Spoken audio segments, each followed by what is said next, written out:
Cool. How y'all doing? Everybody good? Sweet.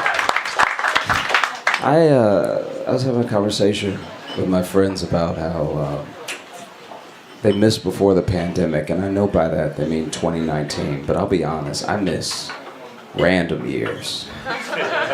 Like 2009 was fire. That was a great year. A lot of good video games came out there. It was even a better year politically. Like, be honest, don't you miss when Biden was just Obama's white friend? Like, wasn't that the shit? That was amazing. You know what I mean? Obama would say something inspiring, turn around, look at Joe, and Joe would be like, "Dah!"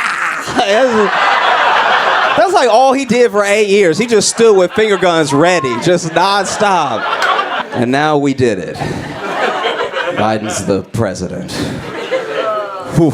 I travel a lot. I go to a lot of the countries. And when they ask me what it's like for Biden to be the president, and I go to answer them, I sound like what I think a woman sounds like when she settles. You know what I mean? Because they'll ask me what it's like to have Biden as the president. I'm like, he aight, like, he trying, you know what I'm saying? Like, you give him his little applesauce, he go to work, you know? Just feel like I can't brag on my man, you know? Oh, fuck, I feel bad for Biden, because people forget. They asked Biden to run early, and at first he said no, right? Early on they asked him, and I'm quoting him, he was like, do you know how old I am? Do you know what I remember? No, I'm not gonna run. And then we were like, no, Joe, please, you need to run. You need to run for democracy. And then he ran, and then a day into him running, we were like, this motherfucker can't run. This is very upsetting. Did you know this? And then he won. The dude wins. And then everybody, anchors, pundits, us, everyone was like, this motherfucker old as hell. It's like, he's like, that's what I said.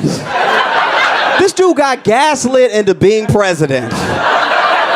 And we have let him down every single day of his presidency. And by that, I mean we have let him fall every single day of his presidency. This man has fallen 5 times on camera, which means he falls every day. All right? You cannot convince me otherwise. If you do something in front of me 5 times on camera, that's what you do. All right?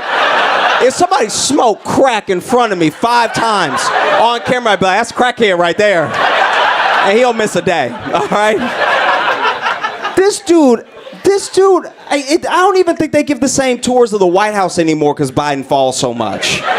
They gotta skip whole rooms so you'd hear Biden in the other room going, oh, that would just be every day. This man has Secret Service and they let him fall every day. Biden doesn't even need Secret Service. He needs 3 dudes that work at Trader Joe's, all right?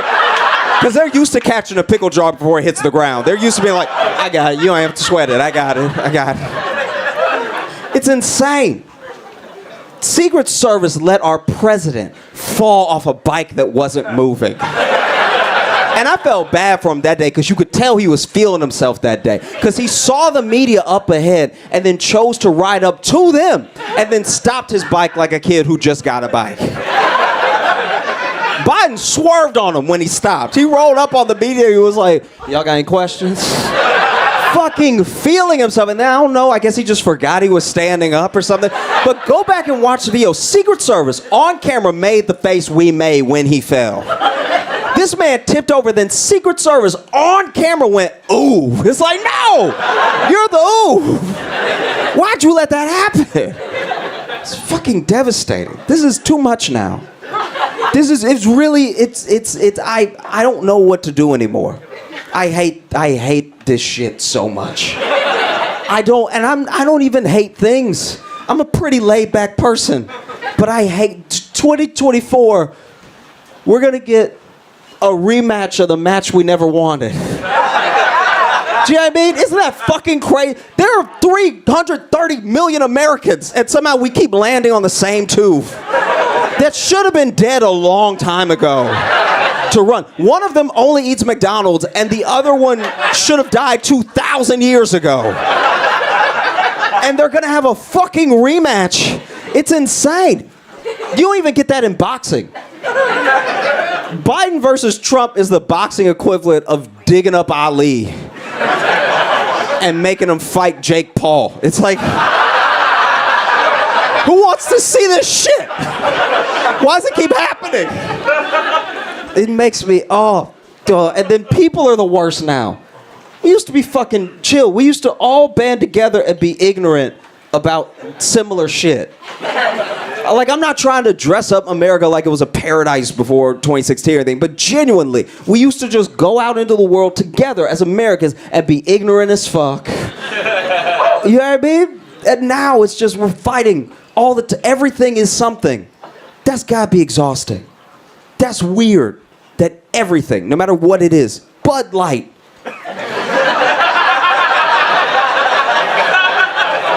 If you are freaking out about Bud Light, you should be fucking drinking a Bud Light until you don't care about any of this shit. That's insane. It's weird. And people hate each other so much like it's a team. It's not a team. A team would be fucking interesting. You know what I mean? I watch Miami versus the Celtics. I'm like, I can get invested. You know what I mean? Republican, Democrat is the dumbest shit I've ever watched. People who just like fully identify as one of the part. What kind of loser just walks around all day just proclaiming what a Democrat they are? You know what I mean? What kind of fucking moron just walks through, well, as a conservative? It's like, just be a person. You were a person before you knew about any of this shit. Remember when you were a kid? That was dope. Kids have no politics whatsoever. Their politics are fucking cooties. You know what I mean? Be like, I think that bitch nasty. You know what I mean? Like, that's the most hateful rhetoric you'll get out of a kid. It's just like, something up. You know what I mean? It's so bad. Why is it this bad? And people get so mad that they get shit wrong. Look at the pandemic. We were the only country that politicized the pandemic. Every other country was just like, are you sick or are you not sick? And of course, then some other countries copied us because they have no personality and they're just like, I'm not saying we were the only country that did it, period, but we were the first to do it and we did it the biggest, you know? Like, other countries, it was just, are you sick or are you not sick? We were the only country that were like, wow, cuck. Didn't know you need daddy's jab in you. It's fucking insane. It's fucking wild. I don't know how to deal with people anymore. People got so mad during the pandemic about the vaccine that they switched it. They got it wrong. Have you noticed that? The vaccine is Trump's. Like, he gets credit for the vaccine. It was distributed while he was still president. He was the one that had the idea of streamlining it and trying to make them outbid each other to get a contract. That was all him. But everyone who takes the vaccine hates him too much to give him credit. And then his fans don't want it. How did we get here? That's literally so crazy. That would be like if Thomas Edison was such a polarizing figure that everyone who hated Thomas Edison was sitting in a fully lit living room at midnight being like, I just hate that he's a capitalist. So, like, it just doesn't sit right with me. And then everyone who loved him was just sitting in the dark like, light is fucking gay, dog. Yo, I see during the day like the Lord intended, all right? Don't come at me with that weird shit, you know what I'm saying? You just want to see whenever you feel like seeing. That's not natural, all right? All right, that's not in the Bible, okay? No. It's too much now. We have to get a handle on ourselves. Some of it isn't even us. You realize that, right? A huge amount of the internet is just fucking bots. It's just bots that have some person behind them that wants something. So it interacts with you like a person to piss you off to make you do something. That's a lot of the internet now. So sometimes you're just so pissed off and you're arguing with someone online. It's not even a real person. Like, really think about that. So many times it's not a real person. You know? Sometimes it is. Sometimes it's a public figure that pays $8 for verification. Like sometimes it's a real person. But even then, you're not yelling at the person. You're probably yelling at the person that manages their account. None of this shit is real. None of this like hate. None of this like vitriol. None of it's coming from like a sincere place. There are a couple assholes. I'm not gonna act like assholes don't exist at all. I've met some.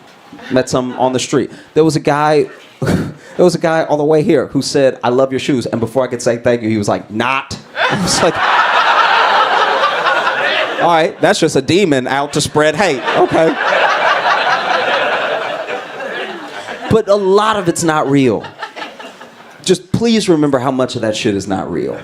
Don't let it affect you. Don't let I'm trying to be on it less. I'm trying to just be on social. I'm starting to feel like the internet was a bad idea to begin with. Like Google's good. You should be able to look stuff up, but I'm just talking about like social. It's just it's makes you feel bad about yourself, your life, where you're at. All this stuff makes you interact with people poorly. It makes you judge yourself, judge everybody all the time. It's true, and it ruins fun things. It ruins like good fun things. Like we are just now kind of starting to overuse Karen. Karen started off great.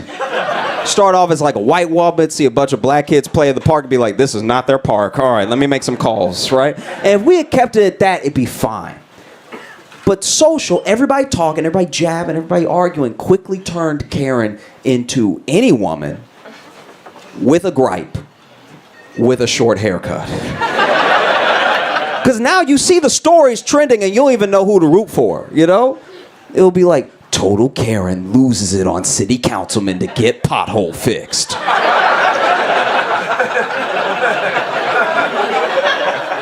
Well, nobody likes potholes. And this is the particular manager you would want to talk to in this situation. It sounds like she played it by the book, I'm not gonna lie to you.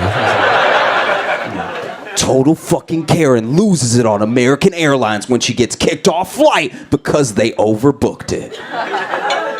Well, that could happen to any one of us. So we should stand up for her. This is pretty bad. Total fucking Karen bitches out when she gets hit by drunk driver. It's like... All right, see how you took a fun thing and you made it bad? You know? And this is the thing, too. I get the world's not fair. It's not. No matter what you have and you don't have, there's someone that doesn't have what you have. All this going back and forth, you know. The way I sum up people is no matter who you are, everybody you meet, everyone is getting away with something and nobody is happy about it. That feels fair, right? So I'm not up here being like, oh, poor men or anything like that. I'm just saying it makes me sad that dick has like no market value.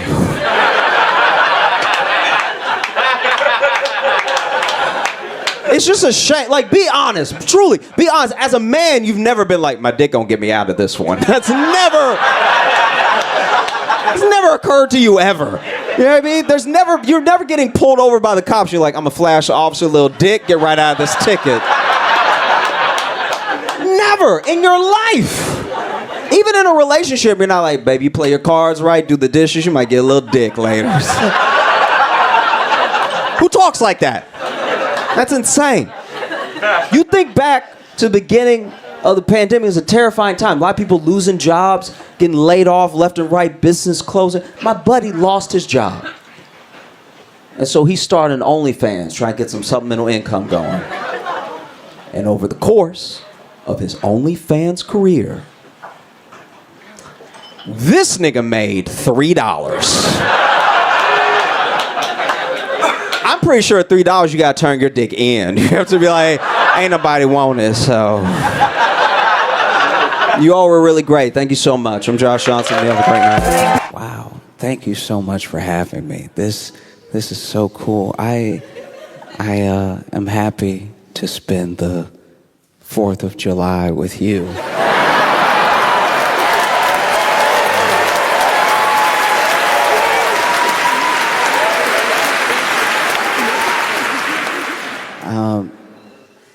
Maybe you're not aware of some of our customs on the 4th of July.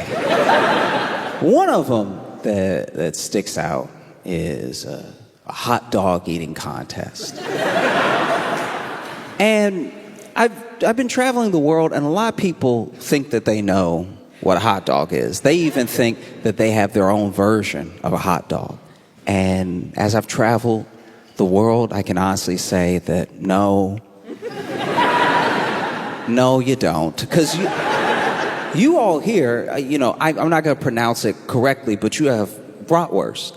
That's not hot dog at all. That's good. You have to understand, to make a hot dog, like bratwurst is beef or veal. It's a meat with herbs and spices in it, cooked well.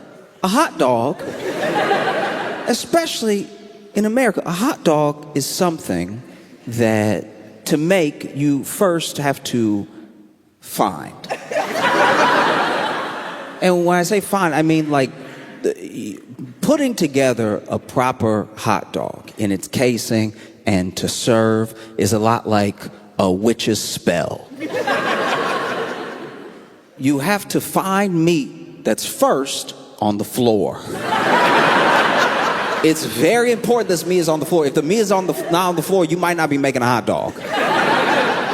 You have to find this meat that's on the floor. You have to couple it all together. You have to push it through this machine. And bratwurst, once again, beef, veal, you can only hold together a proper hot dog with hate and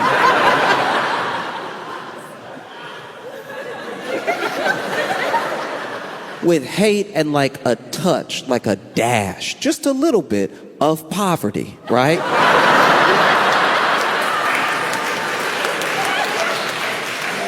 So you have some hate, you have, you can get a side of anger in there too. And then you put it together into a hot dog, you wrap it up nicely so it looks like it might be edible.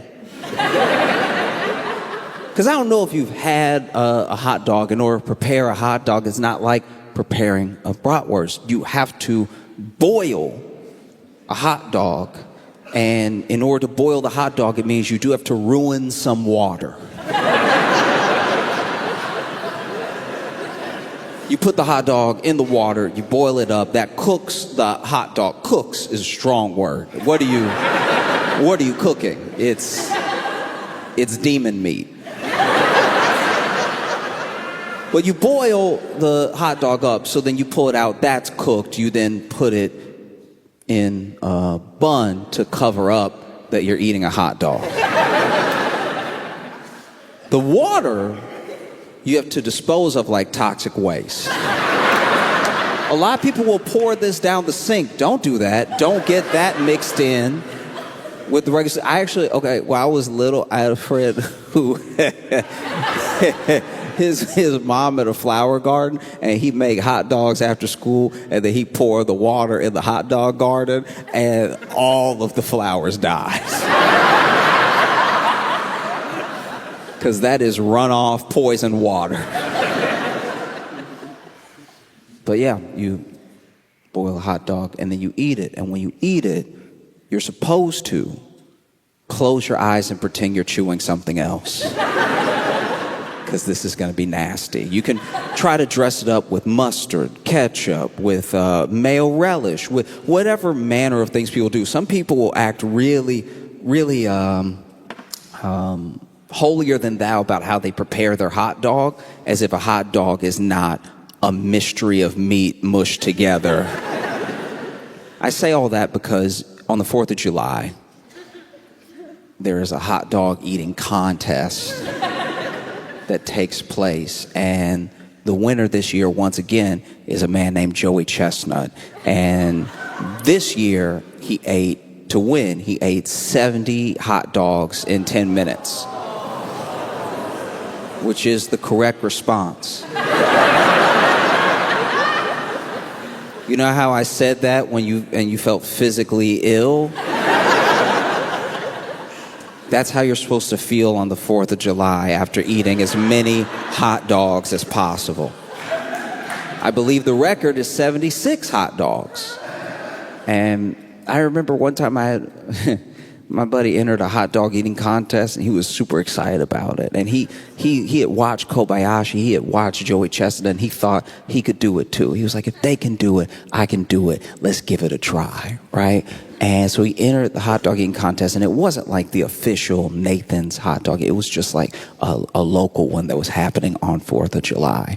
And he entered the contest, sat down with the other contestants, and then over the course of 10 minutes, my friend ate 2.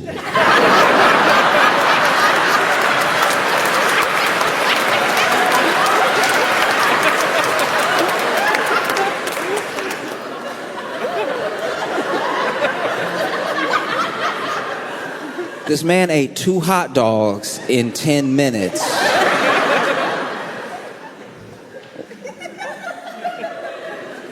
We were watching it like, when is he gonna kick into gear? Like, when is it? There are other people that are literally like swallowing hot dogs like, as fast as possible. There was one dude that was this was incredible. He was screaming hot dogs down, right? He was like, oh!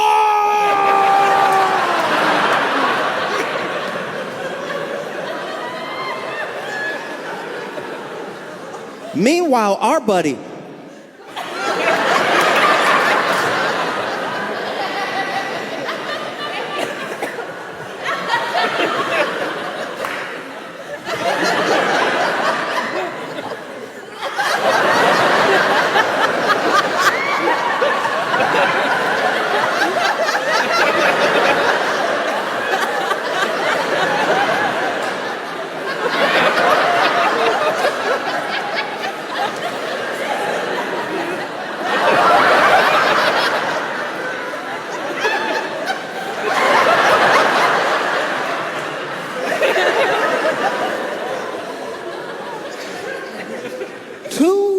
hot dogs in 10 minutes.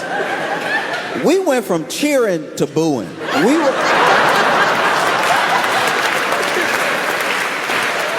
We started out supportive. Initially, we were like, yeah, get him, you can do it. And then, when it was clear he couldn't, we were like, stop, you wasting a hot dog. And when he got done, we asked him, hey, what happened? We drove you here.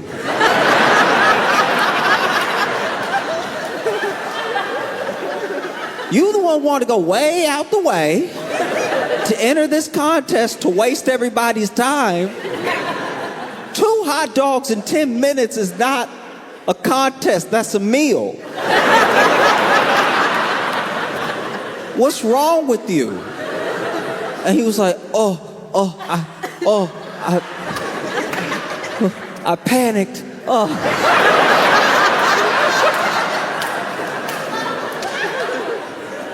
What are you panicking about? He's like, I saw everybody else do it, and they were so fast. I was like, how are they not choking? And then I remembered I might choke. So then I started chewing extra.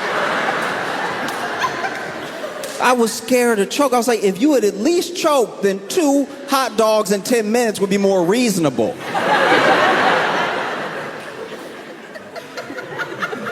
You got people over here fighting to get hot dogs now. He over here chewing responsibly.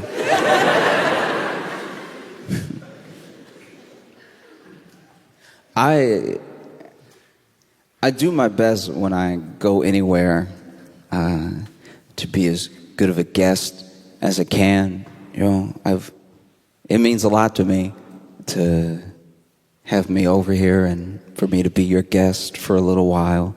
I've been looking forward to this trip for a long time, and I'm always a little tense when I'm a guest, though. You know, even if it's just visiting a friend's house, you want to be a good guest. You don't want to leave and then have them be like, oh, never again. You know, like I get nervous to be seen as a bad guest. I don't want anything to go wrong. Like I've had to stay over for a couple nights at friends' houses. And they're like, oh, make yourself at home. What's mine is yours. I feel like that's a trap. Because you really make yourself at home and then you find out how much they mean it later. It's like, I'd rather just act like I shouldn't be in here at all. Quiet as a mouse, I'll just act like I broke in and just try to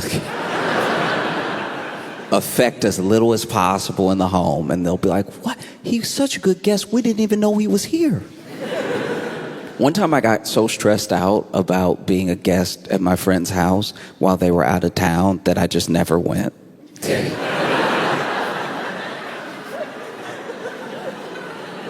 And they were like, Josh, our apartment looks amazing. Did you do all this cleaning before you left? I was like, yep, you know it. Wanted to leave it better than I found it, Because even being the guest at a party, that's like a short-term guest. When you're just there for the party, you're just there for, a few hours, maybe half the day if it goes long. And I'm terrified to be a bad guest there. I just don't want to be remembered in a bad light. And there was this one time where I went to a friend's party, and I'm not great at parties to begin with. I'm very much in the corner, or if I know one person at the party, that will be the person that I'm talking to the entire party. Like it will be a burden on them. Sometimes I see a friend that I know at a party and no one else, and I'm like, ooh, you about to have a bad time at this party. I hate that for you. I'm very sorry. But it's either talk to you or talk to a stranger, and come on. And so, I was at this party, and my friend who actually invited me to the party was late. We were supposed to meet up together, and I misunderstood the text message. I thought they were already in there. So I knock on the door, I meet the host, I tell him, oh, I'm friends with, and then he lets me in, which is a huge mistake. Because now I'm just sort of standing awkwardly while other people have a great time. And so I was like, you know what I'm gonna do? This is the fail safe. Every time you need a break from social interaction, or you just need to get your bearings together because you're in a public place and you're sort of freaking out, you go to the bathroom. The bathroom is the safe haven, right? And so I walk to the bathroom, I close the door behind me, and it's a little dim in the bathroom, but I use the bathroom, right? Other reason to go. And as I'm stepping away from the toilet, I hear this little crunch, like under my feet, and I look at it, and it's all of this glass under my feet, and it looks like the actual light bulb either popped or broke or something, and then now I've stepped in it. And as I really started to look around the bathroom, I realized that it is an absolute disaster in there. It is horrifically bad. So the bathroom mirror is smashed. I didn't notice it at first when I walked in, and the glass is in the sink, and there's a little bit of blood in the sink, right? And so I'm standing there, and I look over at the tub, and the shower curtain is pulled back, and there's a fur coat in the tub. And I'm like, all these things are too much for one thing. You know what I mean? Like this would be a shutting the bathroom down for a short period of time at the party if just one of them happened, and all of them are happening right now. And so I'm like, I don't know what to do. I flush. That's as much as I can clean up right now. And then I'm a bit panicked, so I get ready to just get out of the bathroom, because if I can get out scot-free, if no one sees me come out of the bathroom, someone else can address this thing, because I don't know anyone here. My only friend is late, and the host has just seen me once. So I get ready to, I don't even, admittedly, this is gross, sorry, but I wasn't even gonna wash my hands, because I was like, there's a whole bunch of blood in there anyway. They'd be dirtier than when they were unwashed. And so I get ready to pull on the doorknob, and I hear a knock. And I can't open the door. There's no way I could open the door and be like, all yours. You know? It's crazy in there. And so I hear the knock, and I think to myself, oh no. There's no way. First of all, if you need to go to the bathroom, the last thing you want is for someone to open the door and be like, all right, before you get in there.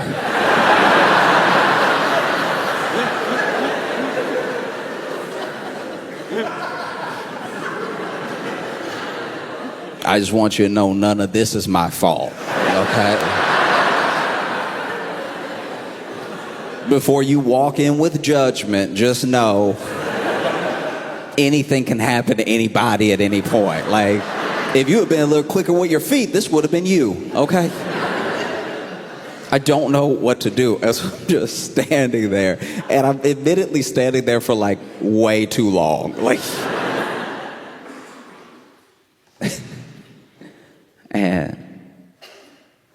and I hear a knock again. And I'm like, all right, I gotta do something. I gotta buy myself some time.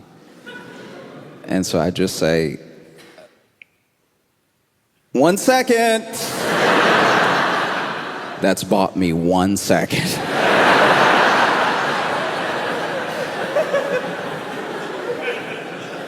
I have to use it wisely. And in my head, I'm thinking like, okay, I could try to clean up. I'm over here in my head freaking out because this is my worst nightmare. I'm going to look like a terrible guest. I'm at a party where I don't know anybody, and I'm going to look like I destroyed this bathroom. And so I'm Googling all types of stuff. I'm over here Googling, does glass flush? Like, does glass flush? How fast can you get blood out of the sink? If you were to look at my Google search history on this night, it would look like I definitely killed someone. Or at least a small animal. Because I was also Googling, like, does fur disintegrate? Like, and so, I just spent another minute and a half sweating and freaking out. And then I hear a knock. But this knock is like thicker. It's just like strong. It's clearly a different knock. It's clearly a different person. And that person is like, hey, come on, people waiting. I'm like, people?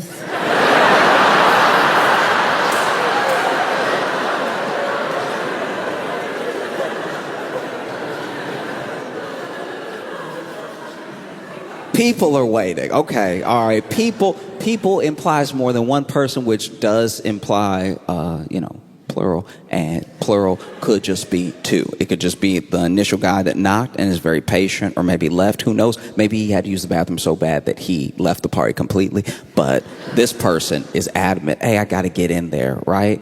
And he said, people are waiting. And so in my head, I'm like, okay, 2 people are waiting. And then he yells out, you got a line out here.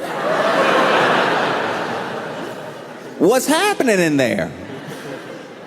And I looked down at my phone, and I had been in the bathroom for like 15 minutes. Like I had let this go way too far.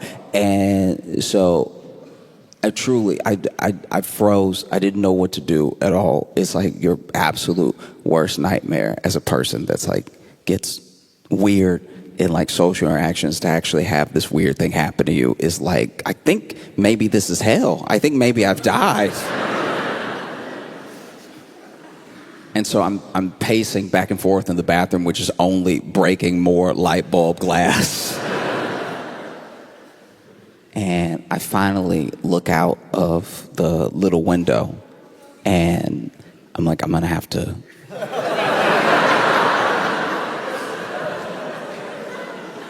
I'm gonna have to leave. Like I'm gonna have to jump out of the window. And in my like panic, I forgot that we were on the first floor, so it wasn't like a big jump or anything. But I did have to climb out of a window that wasn't man-sized. Luckily, neither am I.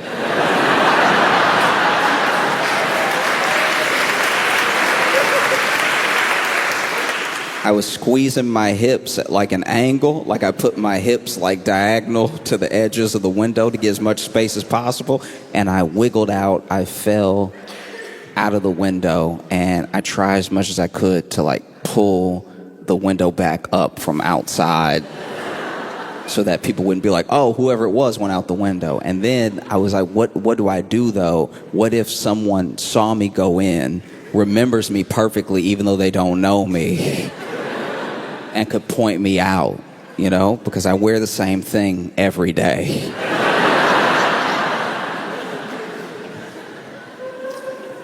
And so I'm like, the only option I have is to go back in.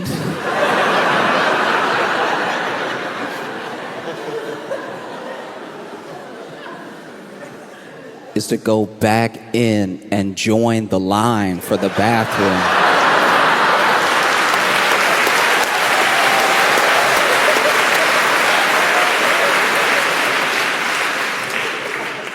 And so I walk around the house and I'm thinking to myself, okay, all I gotta do is watch out for the host. His host was greeting me when I first walked in. As long as the host has like got to that point in the party where they're not greeting everybody and they're not answering the door every time, I should be good.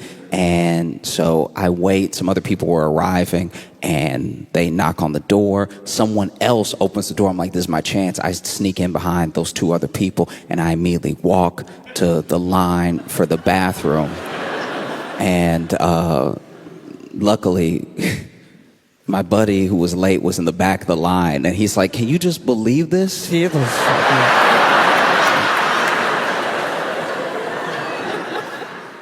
No, I do my best to be like a good house guest, you know, and especially when I travel. Because when I travel, I have to do it as an American.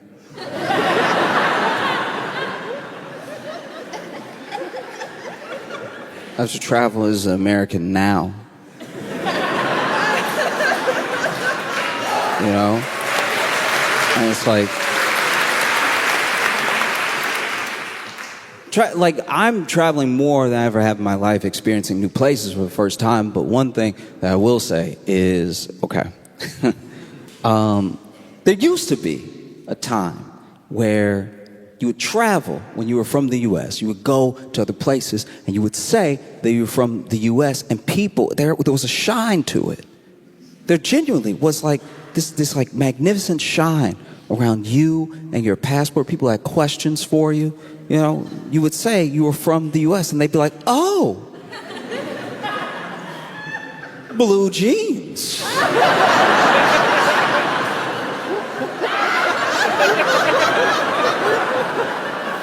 Wow. And then over time, the shine started to wear off a little bit, you know, like the way that we were perceived on the world stage started to change, and you would tell people that you were from the U.S. and they'd be like, oh yes, yeah, Beyonce.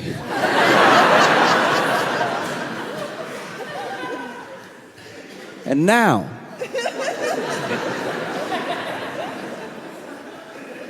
you travel the world, and look, people ask me. I don't go around telling everyone my business all the time. People ask me, hell, where are you from? And I go, oh, it's... you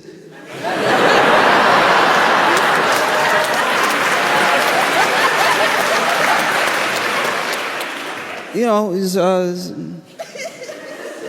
American. And they're like, what? What? I didn't hear... Oh, you know, it's United States.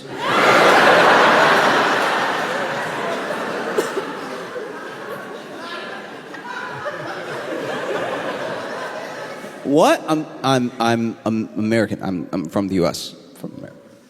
And I've traveled these past 2 weeks to Paris, Dublin, Brussels, Antwerp, now here. And there is a similarity. This happened more in Brussels and Antwerp than anywhere else, but it has also happened here where people will ask me where I'm visiting from, and then I will tell them. And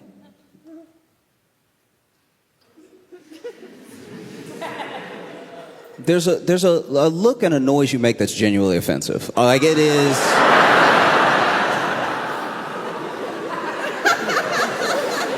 Once again, you asked me. I didn't say anything. I walk into the shop. Y'all are the ones, asking questions and stuff. And then I say that I'm from the U.S. I'm visiting from America. And then you go, oh.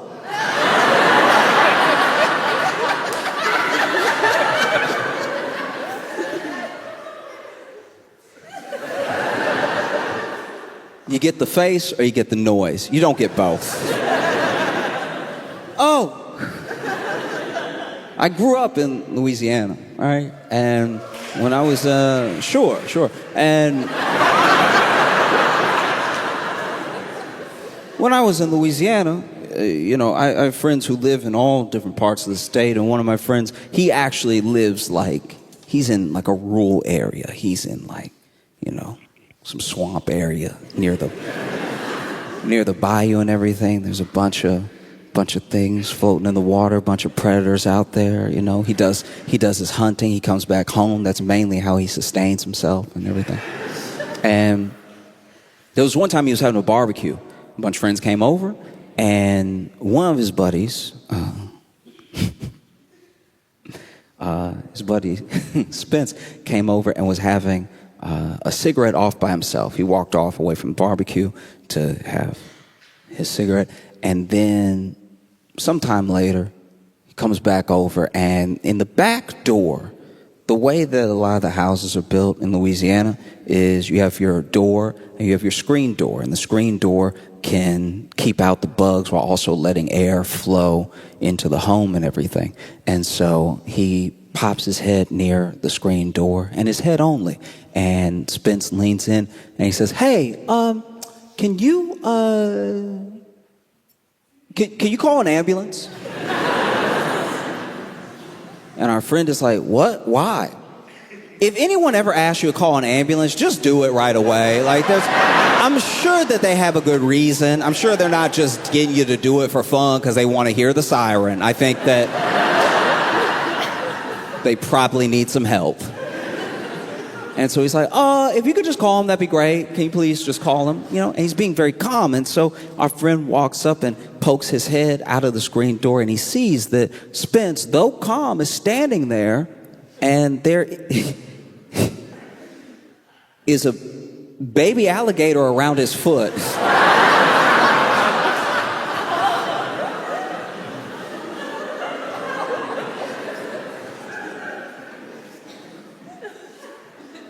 And that's the way you look at me when I tell you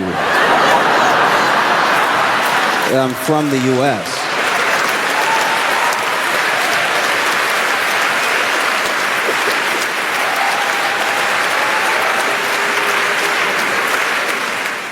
Now, coming here at a time where tourism in the U.S. is way down.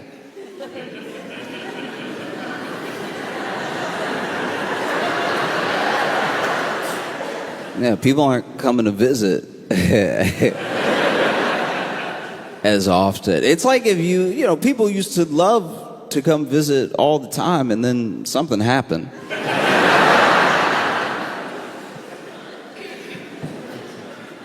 It'd be like if you went over to your friend's house all the time growing up, and then one day you stopped going, and your friend was like, "Why? Why wouldn't you just come over like you used to? Come hang out." And you're like, "Oh, well, last time I was there, your dad threw a plate at my head, so I think I'm good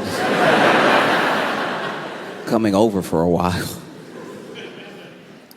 And so tourism is down in the U.S. People are choosing other places to go, and one of the main places that they're choosing to come is to Europe, is all these places. Like, some people will come to Berlin. A lot of it is happening in Spain with Barcelona and Madrid, in Italy, in Paris as well. And it's getting to the point where there's so much tourism, people are actually calling it like over tourism. And this is happening at the same time as like massive heat waves, like wild heat waves, some of which we've never seen before. It's never been as hot as it is now. It's very hot. Luckily, not here today. But this week you had, one of your hottest days on record. I can't even imagine what that must have been like, because you all are like fit people. Like, you get on bikes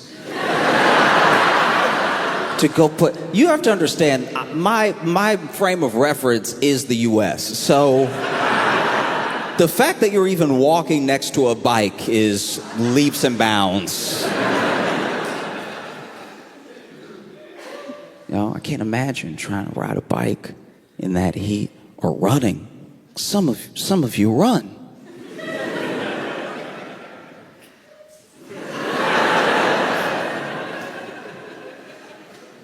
And so that's wild that this level of like over tourism is happening at the same time as this heat wave. And there are people in Paris, there are people in Spain and Italy that have had enough. They're losing it over this. They're protesting the tourists.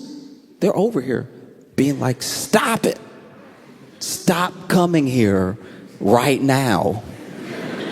Talk amongst yourselves and spread it out throughout the year or something. But this is too much. You have places like, I could be wrong about these numbers, but I think in Barcelona you have like 1.6 million people living there, but like 26 million people visit throughout the year. That's wild. I understand that if you live in Barcelona and you're trying to ride your bike, eventually you're like, get out of the way! And then if you live in Barcelona, you're tired of all these tourists everywhere all the time, and you start freaking out. You might get a reputation for being a little bit rude to tourists, and then you'll be New York.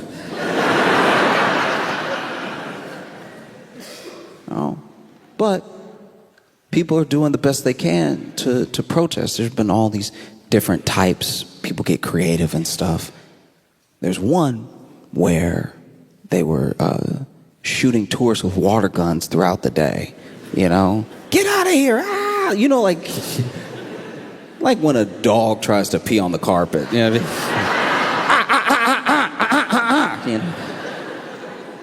Although as far as protests go, you can tell that these are like good people doing the protesting, because that's what you came with, water guns.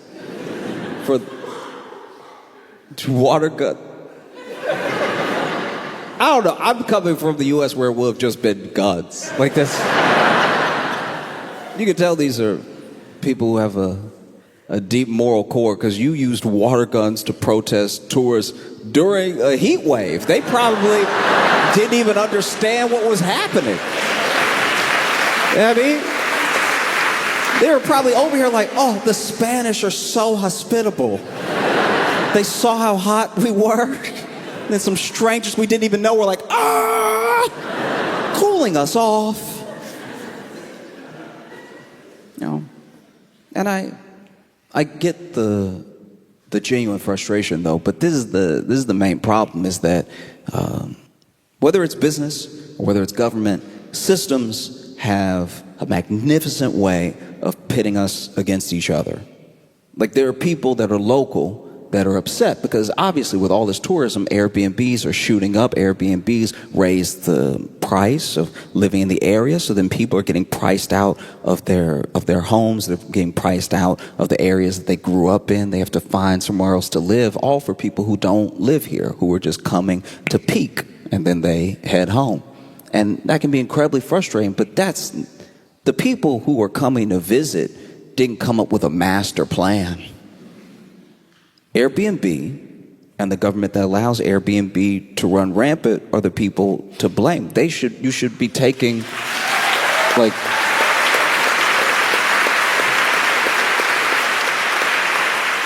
if you're gonna take anger out on anybody, it should be the local government and the Airbnb that allows it to run rampant. You should be using the water guns on the computers at the... You know, because I think that that's the main way that systems get to stay intact. They see this, Airbnb sees it, and local government sees it, and they're like, well, we get to rake in money while the people that live here blame somebody else. Why would we ever change our practices? You know? And I don't really know what the exact fix is. You know, I remember when Airbnb was like at your house. There was a time early in Airbnb's history where you were just renting a room in someone's house, and so they lived there, and then they collected the money from you staying with them, like a little mini hotel. But that was like easier because then they lived here, so they cared about the home, they cared about the community, and you got to get a taste of like local life. And you could even ask them, hey, is there anywhere I should go to eat? And they would tell you, this is where we're going to eat tonight. And sometimes you would actually have a meal with your host. And I thought that was a really beautiful thing. And then like private equity and more money got involved, and so it ruined it. Because now an Airbnb is also like sometimes worse than a hotel, because they'll let the person who owns the Airbnb set the rules. So now you have someone setting these insane rules for the Airbnb. Like, you can't just check out. You can't just take your trash, put outside, and leave. There are all these rules. Like, you have to make sure to wash the cabinets, wash all the dishes and everything, wipe everything down, you know, give our dog a bath. Also, you don't get charged a cleaning fee that you end up getting charged anyway, because in the small print, it was like, pick up our kid from school. And you didn't see that part. So now you're spending all this money on Airbnb to just go somewhere nice like Italy. And then you get to Italy and everyone's mad at you for visiting Italy, but you're also mad because you're like, the rules in this Airbnb say I have to buy this house before I leave.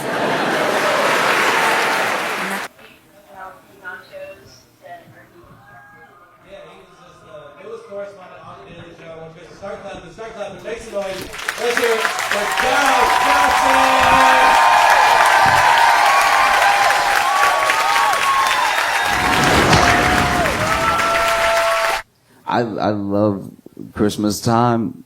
It's one of my favorite seasons because I love the gift giving, you know, because I'm not good at giving gifts. I'm not. Like, I put a lot of thought into the gift. I think about the person. I think about the gift. I think mostly about what I can afford. And then I get them the gift, and there's nothing more disappointing than their face when they open my gift. Like, it's like, because these are people I love that love me, so they fighting to look at least mildly enthused. Like, the battle they're having in their head to not ask me what I was thinking. You can see the wheels turning where they're like, I don't want to be rude, but now I'm genuinely curious. What was on his mind when he bought this? What would make him think I would like this, right? Like, I remember one time I bought my friend, okay. I bought them like a really nice, and it was expensive. It was very nice, and it was polished, but it was like a polished figurine of an Easter egg. And then they opened it, and they were like, oh. Oh is never good, by the way. Do you know what I mean? Like, even if you propose and then you hear, oh,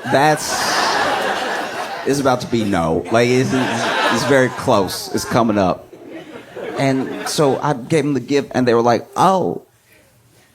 And then I felt like I needed to fill the space because they said, oh, and they didn't say anything else. But I was like, clearly I need to let them know why this is a brilliant gift. And so I was like, because you love Easter. And they were like, oh. And I hadn't been hit with 2 O's in a while.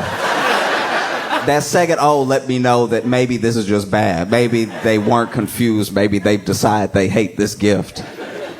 And so I was like, yeah, because you love Easter. That's your favorite holiday. I know it's Christmas, but it's still something to do with Easter now. Like, I got you something rather than waiting to give this to you on Easter. I got you a little bit of Easter in winter.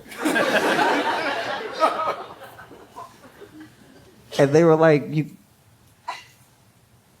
could have got like a crucifix or something. And I was like, wow. That did not occur to me. I forgot you love Easter because you love the Lord. I just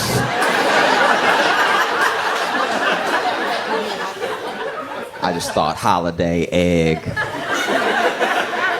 Let's make it happen. And so I don't always get the best gifts, which is, fair enough, which is why I love going to other people's Christmases. Like when I was in college, I would get invited to spend the holiday if I didn't go home to visit somebody else and spend Christmas with them or something. And it was nice because I got to watch other people be bad at giving gifts.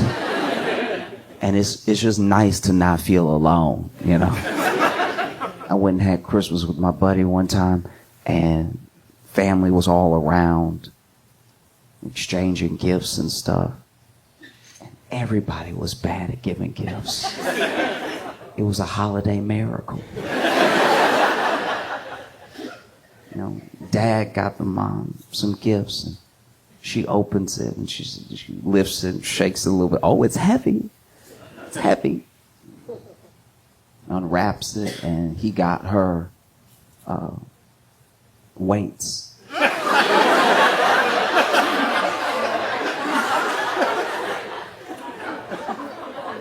And she was like, why'd you get me?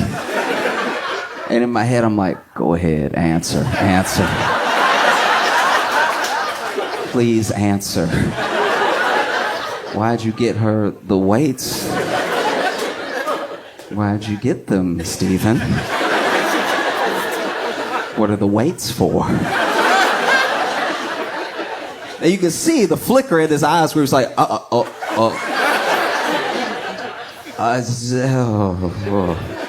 they were on sale. But it was fair enough because then he opened her gifts and she got him. Look, you think the weights are bad? This woman bought this man 50 Shades of Grey.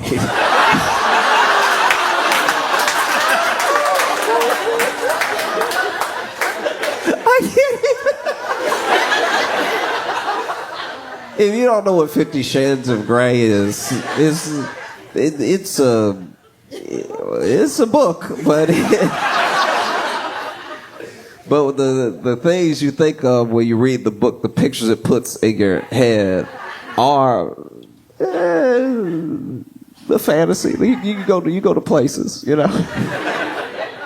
And so the idea that she would get this man 50 Shades of Grey, I don't even know what the attack is. I don't even know if she's like, you need to read anything, read more, I don't care what it is, or if it's like, just do the book to me. Like, when is this man supposed to read 50 Shades of Grey at work? Is he just supposed to be in the break room hitting up that 50 Shades of Grey? This man drives a truck. You don't think anybody's gonna ask him? Hey, Stevie, what you reading? Oh no, it's just this book that my wife got me. This is a rich guy that's like getting involved with this young lady, and I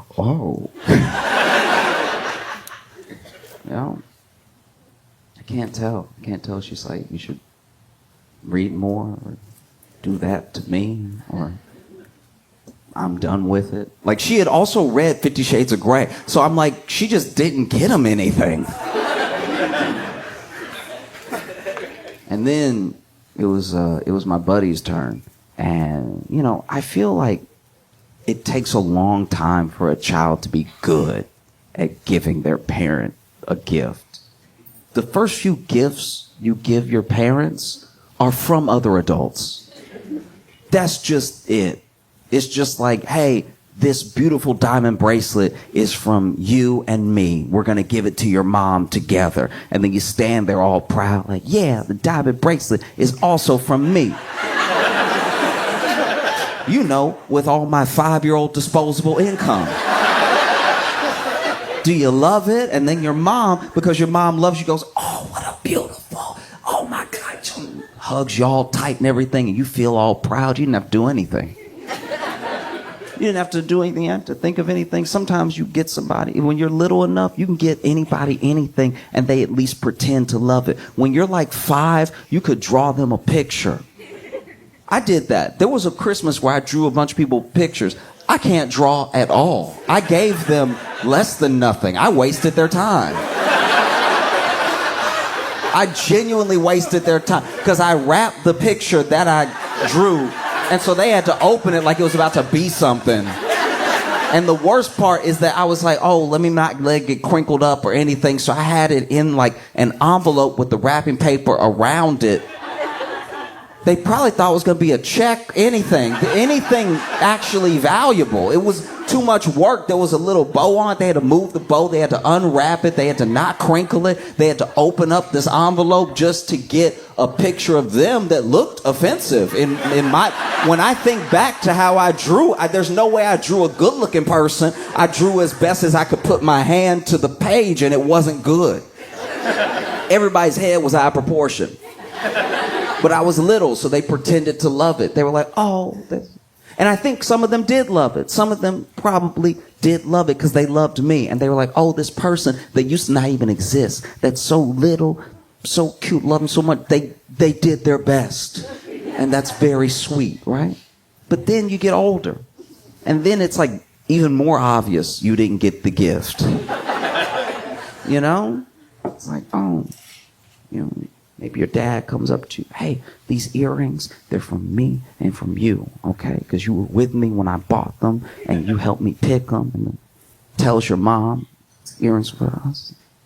Earrings are from you? Yeah, they're from me too. With all my 9-year-old disposable income. And I was the one that pointed, so also from me.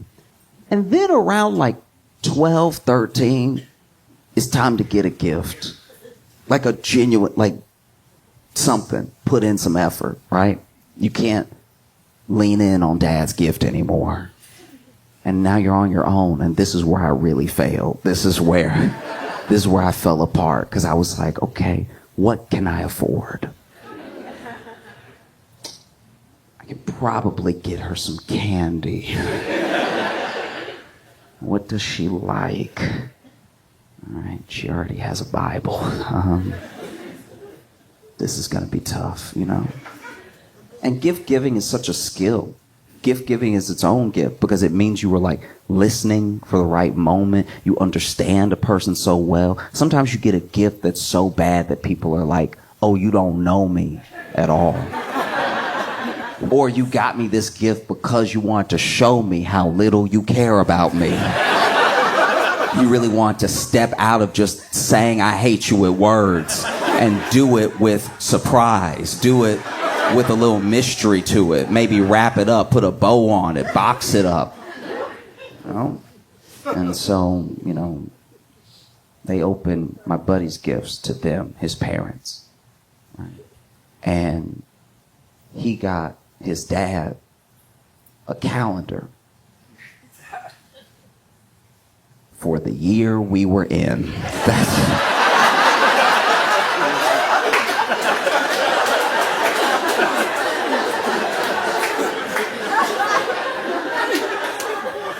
Almost all of the calendar had happened.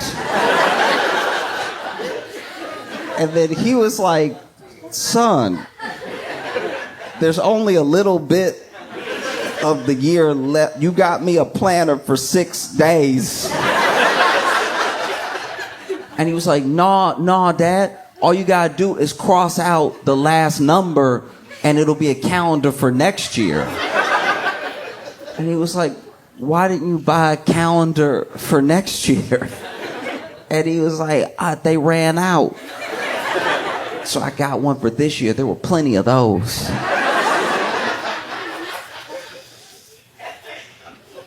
And he's like, son, that won't work because the days also change.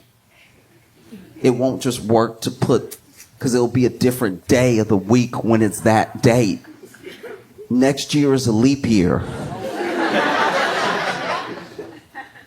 Oh, my bad. Okay.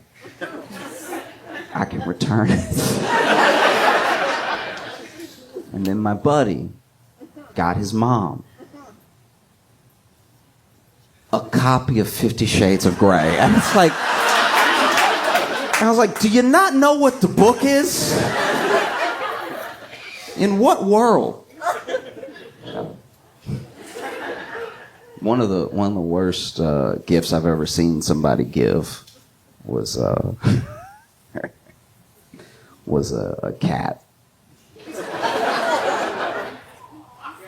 This dude got his girlfriend a cat, and it would normally be adorable, right? Except the cat was fully grown and had already decided it hated people. I don't know where he got this cat from, but this cat, first of all, the cat was barely a surprise. They knew it was a cat as soon as he tried to give the cat, because what he did was he tried to put the cat, so you know the crate that you put a cat in? He had the crate, but he had wrapped it, and he had put the little like slits for, you know, the front for air in the thing. But as he's handing her this thing that's way too heavy, he's handing it like this, and inside she can hear, like it's...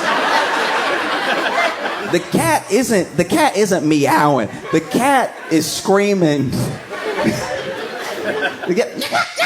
It's guttural. It's coming from the back of the throat.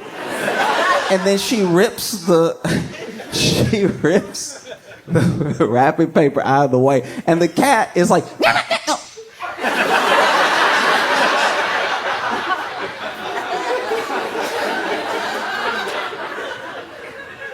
and then she's like, oh, you got me a kitten, right? As soon as she opens the front, the cat, this cat was amazing, by the way, because it both had agility, but also the most mass I've seen on the cat. This is the fattest cat I've ever seen, but the way that it flew out of the crate past her and was just running in the house, just like, and he's like, oh, you got me a cat, oh my gosh. And then she went to try to pick the cat up, and the cat, okay, for a little while, I didn't believe it was a cat. For a little while, I thought it was either like an actual like bobcat from the wild or a demon, because the way that she went to pick it up and then it stood up and was like, it did, like, it was ready to put his paws on her. Like, this cat, like, it couldn't, I'm not saying it boxed, but I'm just saying, like, the way it would, like, almost stand, it would get really high, and then it would let that first one come up. And this cat hated everyone and everything. And I was like, did you get the cat from, like, a shelter, or where'd you get the cat? And he was like, okay, look. Which is never a good pet origin story. He's like, okay, look, the cat crawled up into the hood of my car. It was cold, it wanted to be warm, and so it crawled up. And then when I was pulling the cat out, it just kept coming out. There was so much cat, because it's the biggest cat any of us have ever seen. I was like, it looked like a lion. Like, you can't just give someone a pet like that. A plant, I feel bad enough letting it die. You can't let an animal die. You can't just be like, oh, well, I didn't even meet this one. It shouldn't even be on me because it was a gift. That sounds so crazy, but it's true. It's like, you've just given this person duties now. And not a lot of duties. The cat was very fat, and it was clearly a street cat, so it knows how to survive. This cat. I don't know if y'all saw, but a lot of the Amazon workers went on strike today. Like a bunch of them went on strike, yeah. Which I think is phenomenal, not just for workers' rights, but because I low-key have not got anybody anything yet. And like that's, when I was like, hey, yeah, give them whatever they want, all right? They should stay out there till January 2nd or something. Genuinely, I was like, oh man, okay, and then that means that things won't get delivered on. We serve a mighty God. We serve. You know? But yeah, the Amazon workers are striking. It's one of the biggest strikes against Amazon ever. I think it is the biggest ever against Amazon. It's in different places and everything. And it's coming at a time where Amazon needs them desperately. Rest of the year, you could kind of, shirk them off. But this is Amazon promised us Christmas. I hate to burst your bubble in case you still believe, but there is no Santa. Santa is whoever is driving that Amazon truck. And Amazon made a promise. They made a promise through Prime. They made a promise through pre-orders. And, why their reputation stakes on delivering on that promise. And so if the workers strike and they can't get things to the people, maybe the people are like, wow, I put a lot of stake in you, Amazon. Maybe I'm just going to go to Target next time. But Amazon, they claim not to have it. They claim that they don't have the money.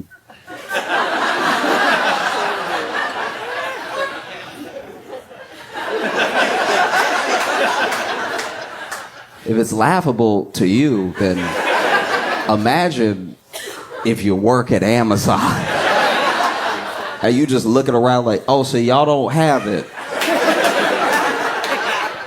The boss went to space. Tell me what you don't have again. Oh, we don't have it. We're not able. We need too many people working at the same time at a pace that's unrealistic because we tried to replace you with robots, but then, the robots killed themselves.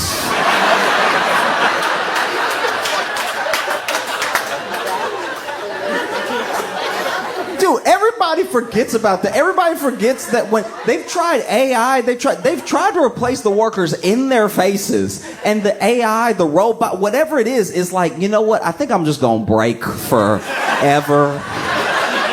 The robot will do everything except hit itself in the head. That's wild. That's so crazy that you would just tell us you don't even have. That's one of the main things I can't stand about a lot of big companies. And don't get me wrong, right? In the future, you may even see me do like a partnership with a brand that I like. I'm not saying business in and of itself is evil. I'm not saying big business in and of itself has to be evil. I'm just saying the way that some of the most profitable companies in the world have worked is evil, right? And so my thing, especially with Amazon, is that there's always, for you, the customer, there's always surge pricing. There's never, across any company that I know of, outside of overtime, surge pay. That's all you need. If you had just been like, listen, for 3 months, working at Amazon is going to be the most profitable. It's going to be the most profitable thing an employee can do. We're gonna pay you 2x, 3x, whatever it takes. Because we also know how much money they made because they tell us. Why would you do that? Why would you go on the news, by the way, to be like, Amazon made a record-breaking whatever billion today on Prime Day, and then tell the people that work there, y'all, we ain't got it. The boss needs to go to space again. No, it's insane. Because it wouldn't do, I don't know, it wouldn't do what companies claim it would do, to pay more, if nothing else, during the seasons that you're asking them to work more. And we can't even begin to fathom the conditions all around that are like in an Amazon warehouse. We hear about them from time to time. People get fired or they get hurt or they quit, and then they tell us. And it never gets like fully enveloped all together. One, because there's not enough time. Too many people have been screwed over. It's like, we all know somebody who dated somebody that was like trash, right? Like they dated a bad person. After like the third testimony of dating this person, you're like, I don't even need to hear anymore. This person is undateable. They shouldn't be out. You know, and that's what it should be like with Amazon, but it's like the stories don't get to enough people, and there are people that are like, oh, I got docked pay for going to the bathroom. What they want me to do, you know? Or I got hurt at the warehouse because everybody's trying to meet these like specific time-stamped goals, and if they don't meet them, they might get fired, and this is the job that they have. This is how they're going to pay their rent for the time being to make ends meet. So they're pushing the cart extra fast, not looking where they're going. They run over somebody's foot. They drop a box on somebody's head. And then there's a whole system in place. Instead of making a system to make it safer, instead of making a system to pay people more, or instead of making a system that just functions better, there's a whole system in place for when things go wrong. So that way, they don't have to pay people out, or they don't have to. You would rather hire a lawyer to come up with the type of NDA that when someone dies at work, their family can't sue, than to just do things the right way, you know? Because we've decided that it's like more profitable to be a bastard. I mean, but like, I guess my thing is this: at a certain point, the fact that no money is enough, right? The fact that there's no number, you can't get higher than space. Do you know what I mean? The man has been to space. There's nowhere else to go because he's not going to heaven. There's no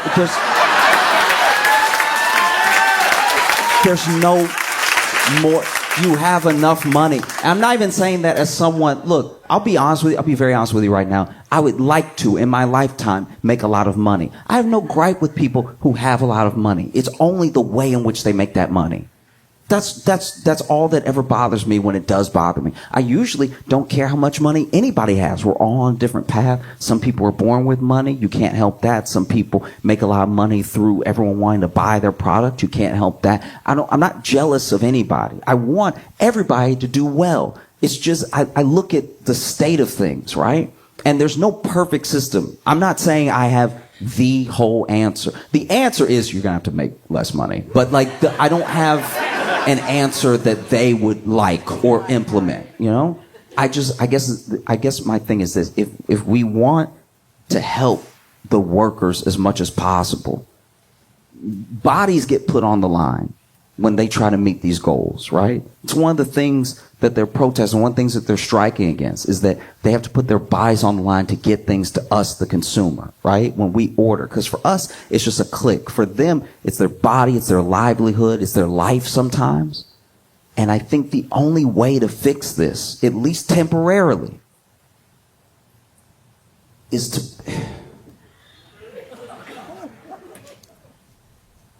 to bring back like 2013 Black Friday. I think rather than putting it all on them, we got to get out in the streets and we got to start beating the ever-living shit out of each other for the products that we want, that are supposedly on sale, right? Black Friday is a shell of itself, and it is unacceptable. Most of it happens online, which is disgusting, right? We need to get these prices down, and actually down. I don't mean the thing that like Walmart does sometimes where it's the same price and they put it back the next day and they made you think it was lower because of the day. I'm talking about actually marketably lower, right? And then we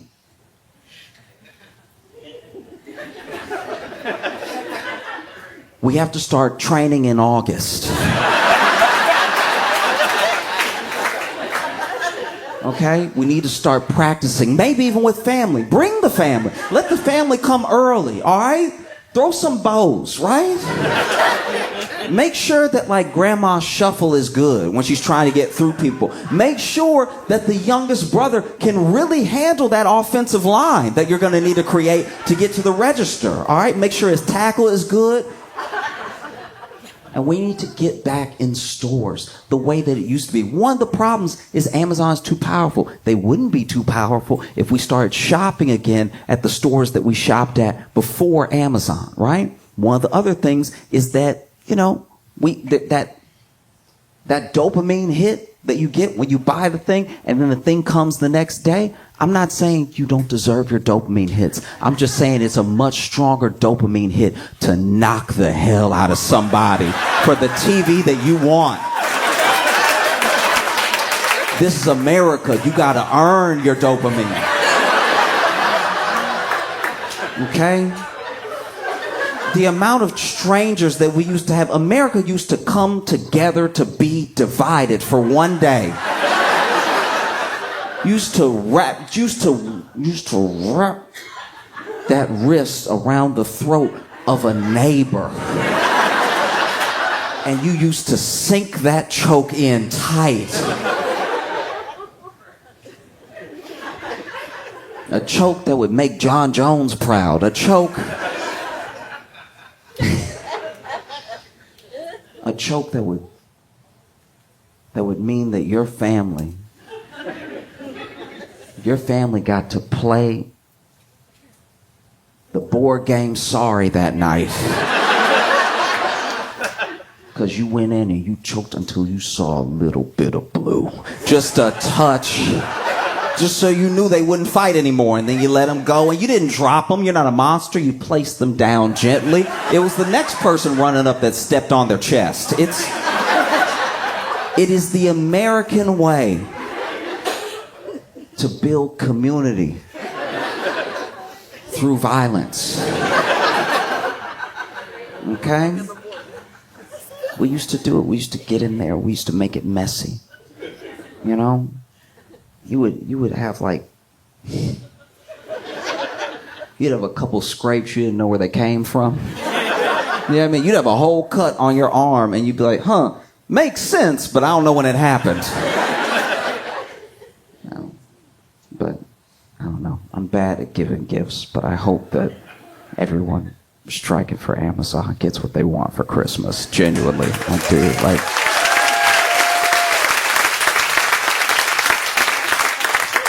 I can tell I'm bad at giving gifts because all I can offer is jokes. How you doing, buddy? I'm doing well, man. How are you? I'm doing all right. It does seem like we are held captive right now in someone's grandma's house. Yeah, if you see the video, yeah, it does. Yeah, specifically a grandma hostage taker is what we have.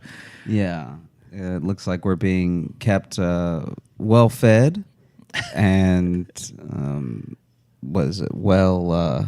entertained with stories. I can't tell if the stories of the torture or the reprieve from the torture, but we know a lot about harmonica playing from the 1920s. A lot about someone named Thurston. Yep. What soda pop used to cost in the 60s. We know that now. Also a lot of glass doors. So this is probably one of the most escapable prisons I've ever been in. Yeah, that's true. This just slides right open. That's not. Yeah. No, this is. It's strange because the camera's pretty far away. If you're watching the video, and the futon we're on. The only way to really sit comfortably was for us to slump back like this. This futon is so uncomfortable, you can tell no one's ever had sex on it. Or too many people have had sex on it. I don't think so. No, I don't think so either. I feel like this one is even the way I'm sitting right now, this is just regular sitting with regular legs that are just both the feet touching the ground and the ass touching the back of the futon. Yeah. And I'm so deeply uncomfortable right now that there's no way someone had pleasurable intercourse on this thing. Yeah, I don't know. I keep like having no way of like feeling and looking comfortable. Yeah. I mean, this is an Airbnb, so neither one of us will have to deal with this situation much longer. But yeah, this is the second one. This is not the one I was in last week. This one is better. So I know we're not giving it a great review. It already looks better. It looks better. They have a blender. They do. They have a blender, but they don't have a coffee maker, which is an issue for me. But it's all right. I've been doing instant coffee, and I made it work. But yeah, I just feel like that's one of like the things to put. Like they have that in shitty hotels, have coffee makers. which I don't get, because if you're in a really bad hotel, why would you want to be awake for it?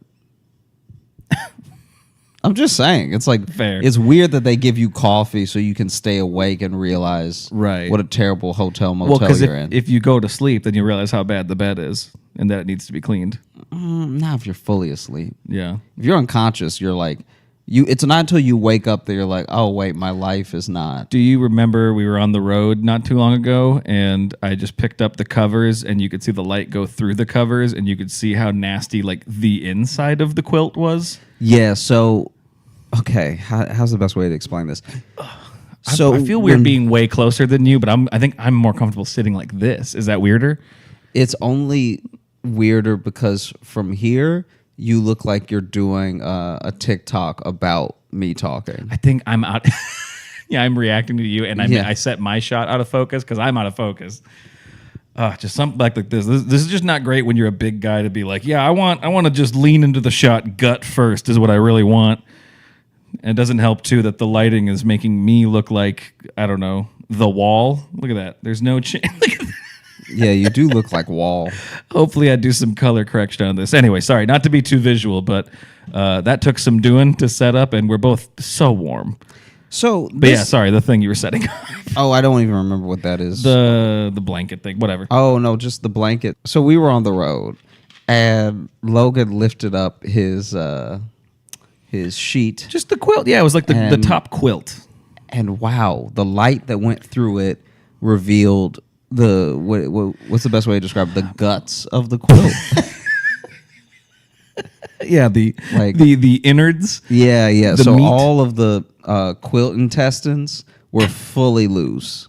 Quilt testins? I know you hate when I try for a pun, but I felt like that's the closest I was gonna get.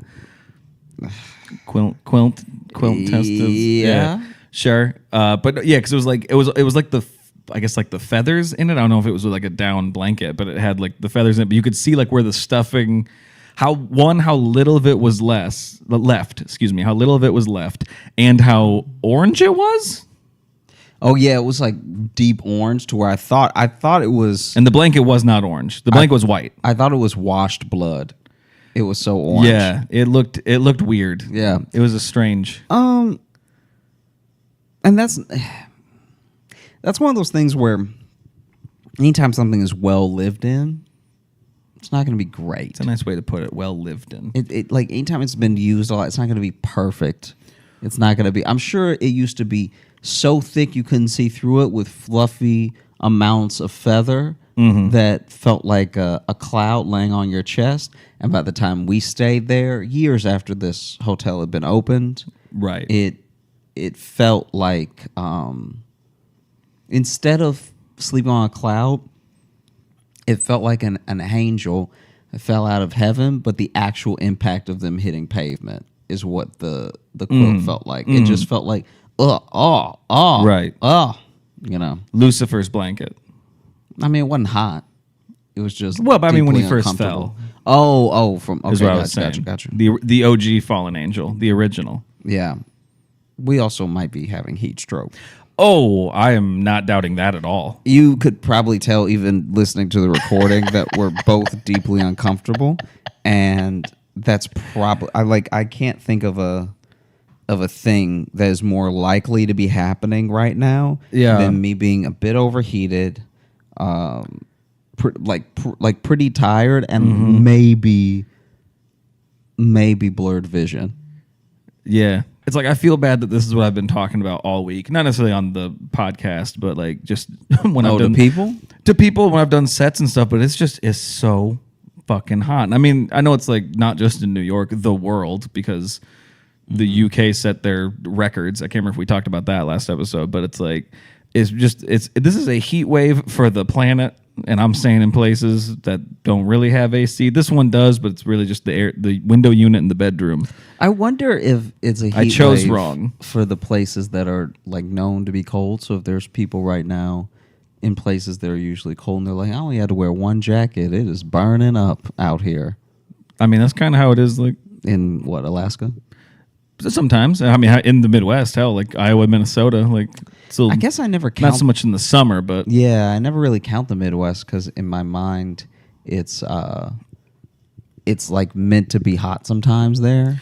true. I'm talking about places that are always cold. Well, in the Midwest too is like a muggy hot too. We get humid too. So when Yeah. it gets hot, like I'm sure. I mean, hell, Louisiana has to be the same.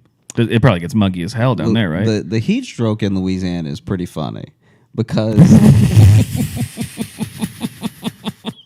I mean we could cut all that early stuff out and just get right to this in the episode. The heat stroke in Louisiana is very funny to watch because it's like some people there's no difference. Why do some people write in and call me a monster and not you? That's what I don't understand. You just said watching heat stroke is funny, and people write in and be like, "Logan's a fucking monster." I'm like, I've never laughed at heat stroke. I mean, you did when I said it. Okay, well, Yeah, I'm just saying there are some but people. I'm a bystander. Still, I'm still a witness, not the doer of the crime. There are some people that you could talk to where you're like, dang, you had a full stroke in front of me and I didn't notice. Like just the way that you talk and how you carry yourself is already a little slurred, you know? I did your show on Wednesday, and I know you were at a different show, and I walked up there. Our friend Rob was there. He said I got up on stage and turned around, and just in that time, I was sweating. So first off, I just turned around and was sweat. And then at one point, I tried to say I currently live in the Midwest, and what came out was I live Midwest. Yeah. Is all I Yeah. said. I said I live Midwest. But you see, your heat stroke is noticeable because of how you talk normally. But when you get someone who's like, like a Cajun accent. yeah, when you get somebody with some drawl, that sounds like heat stroke. No matter when. No matter Yeah, when saying that's that. how. Like if you get It's someone, December and you're like, are you tired? Did you? yeah, if you get someone that's like, you don't even know what the boys over there was saying, man. You know with them boys, you know over there with them boys. Yeah. You know there with them boys. It's hot out here with the bunch with the boys. Oh, you done been before with the boys. The boys. Yeah. Yo, man, I got to about Listen, that boy. I need some water and go to the bayou. Wow. And then before you know it, they're like slumped over, and you're like, "Hey, is he okay?" Like I've watched heat stroke happen in front of me to other people, Yeah. and not known the signs right away. Like I had to learn them when I was pretty young, and then Are you having heat stroke or are you just Southern? yeah, 100%, man. Like I think that I think that sadly right now in this moment in life, I'm putting together how much a few accents and dialects out there sound like heat stroke. Yeah. Name the other ones. Go ahead. Take our show there. Let's get a new fan base. Let's go and become edgelords. No, I just mean like I think that there are people that I grew up around, especially people in like more of the rural area that had a lot of that French. Slang, yeah. Would have the drawl to pull off some Oh, really yeah. like slow talking that you can't quite understand. Yeah. So it's one thing when someone's speaking a different language and they're speaking so fast that even if I spoke that language, I'd need subtitles. Mm-hmm. But it's very different when someone's speaking slowly and you're still like, oh no, I'm still lost. I don't know what is being said at all. Yeah. Especially when it's directions. I've been in the car with people where we get a little bit lost and maybe we're in Ball or something like that, and you know, In Ball, is that a town? Ball, Louisiana, yeah. Okay. And so they're just parts of Louisiana where if you get lost and you That's ask where you someone live for now? directions, they will get you more lost because you don't understand them. And they're at probably all. using like local references. When you see the blank, then you. They'll not only will I'm they use so local fucking hot. references, but they'll also be like they'll tell you a colloquialism you've never heard before. Oh, I love that. When you So encounter it'll be that like- in the wild, a new phrase you've never heard. Yeah. So you're like, oh, you take a stone's throw this far, and then you could just take a left, and then just spitting distance after that. And you're like, these are all You just give one. These are all like bodily function things that I don't know how that means for a car. You see this, then you just do a little turtle shuffle to the left. Yeah, yeah. That's interesting. No, it's pretty bad. In lieu of us doing like Scare B&B last episode, Right. I just remembered there were a couple of things that we had previously like not really touched on specifically when we did some of those old review episodes. Oh, okay. And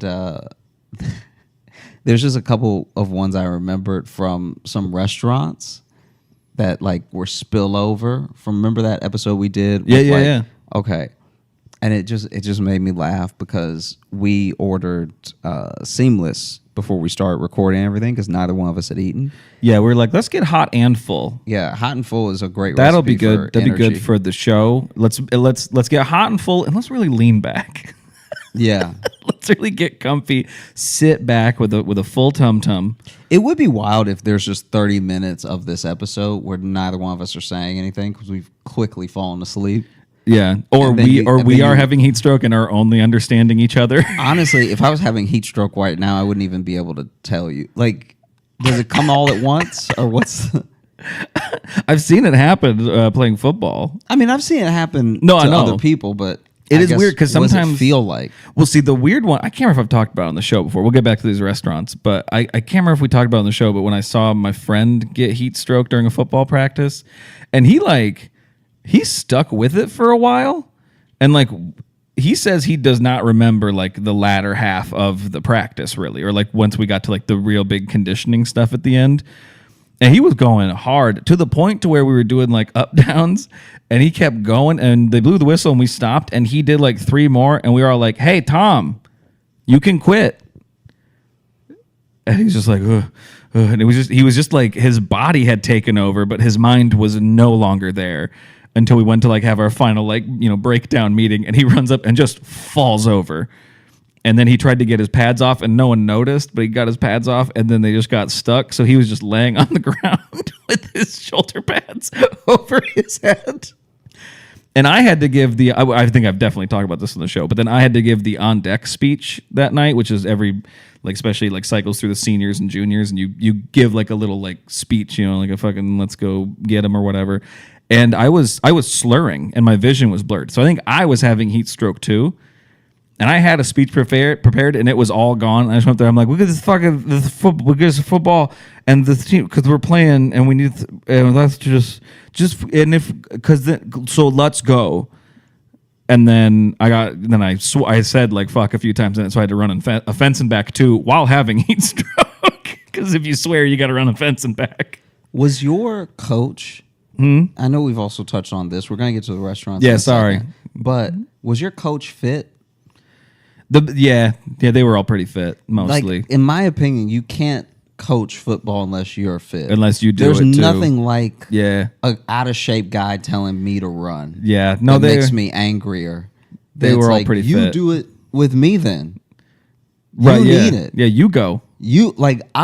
I'm out of shape from just being young and not knowing how to be in shape. Right. You actually are teetering into some health problems. They were all in pretty good shape. And that was my biggest thing too, is it wasn't until years later. Actually, until I started, because I teach with a lot of them now. Mm-hmm. When I sub at that school. So like most of my coaches are all still there. Mm-hmm. And I teach with them and I kind of realize how not old they are.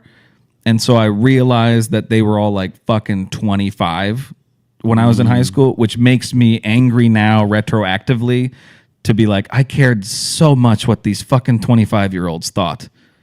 And now there's no person's opinion I value less than a 25-year-old. Yeah. What is it like now that because the thing with decades is that teens to 20s feels like a huge gap. Yes. And 20s to 30s also feels like a big gap. Absolutely. But 30s to 40s and 40s to 50s feels like you're all just adults now. Yeah. So now that you're teaching with them, how do you perceive that relationship of like, does it feel like time has shrunk between the two of you? Like, what do you mean time has shrunk between? So if someone's 15 and then someone's 25, Yeah. I can see a 15-year-old very much trying to impress a 25-year-old. Well, they look way older than you and feel just way more worldly. Yeah, than you. that's what I'm saying. But now, if you're 35 and they're 45, does it feel like there's almost no time between the two of you? Kind of, now? yeah. We all feel. I think it's also too because they all, at least if they haven't seen me do stand up, and some of them have, but a lot of them know of my career and living in Chicago and stuff. So I think they also. Not that it's like necessarily a respect thing, but they are aware that like I'm doing shit they've never done. You know what I mean? So I think there's a little more of like they're actually interested in my life, and because when you're in high school and you are in a small town in Iowa, you're not that interesting to talk to. You haven't done anything, Gotcha. You're a kid in a small town in the middle of nowhere. So I mean, yeah, I feel much more. I think it's also too Not that I don't care what they think. I respect all of them, and I still think they're all good guys. I just have a way different relationship with them now, where it's like now I'm like, oh, I'm a guy they want to talk to now. It's not just me trying to impress them. I'm also like, oh, a guy they like knowing. Most of them. Mm-hmm. So no, that makes sense. Because I'm just thinking about that. How if you knew someone when you were 18 and they were 28, that feels like worlds apart. But then, if you're 48 and they're 58, it's like, all right, one of y'all get better prices at movie theaters. That's about it. Right, yeah. As far as like life differences. No, for sure. For sure. And I guess it's more too. It's not even so much that like when I think back, I'm like, oh, why did I care what they thought? It's like, well, they were my coaches and my teachers. You want them to like you. But it's more, I'm like, oh, I wish I had my view of them that I have now, which I'm like, oh, they're just a guy. Like, yeah, I had to impress him and do stuff for him, but it's also like... Yeah, I go back and forth on that because here's the thing. When you look at an accomplished person or a person in a position of authority or any of that stuff, when you look at all of them as just a dude, right? Right. That's more realistic and it's helpful for perspective. But what it robs you of a little bit is like... If something is special to you and you want that thing and then you want to do it better than the person that you look up to, they can't just be another guy, if that makes sense. They kind of have to have this little like air around them. Well, and I have that. There were teachers who were older than them. Those were like the teachers who were like whoa, those guys are so fucking smart. And like those are the ones I still look at as like the geniuses I knew. And these guys are all smart. It sounds like I'm really bashing the people who are my coaches, and I'm not. I respect all of them and I like them all a lot. But I think I was trying so hard to be like a kid they liked, especially because too like my older brother was like they fucking loved him. He was such an amazing student and a really great athlete and stuff too. And I was fine in both categories, So it's like I'm like I just want to be liked, and I was more doing that rather than like pursuing stuff because I wanted to be good at it, or you know what I mean. That's what I mean by it. Gotcha. Where it's like, and then that's an ice cream truck going by again. That's 2 episodes in a row that we've had an ice cream truck going right by. This neighborhood love ice cream. This neighborhood does love ice cream. This neighborhood, they got, it's sad. I hear it everywhere I go in Brooklyn. There's so much ice cream in Brooklyn. Nobody really can run for the ice cream truck. Like if you miss them, you're just going to have to get them tomorrow.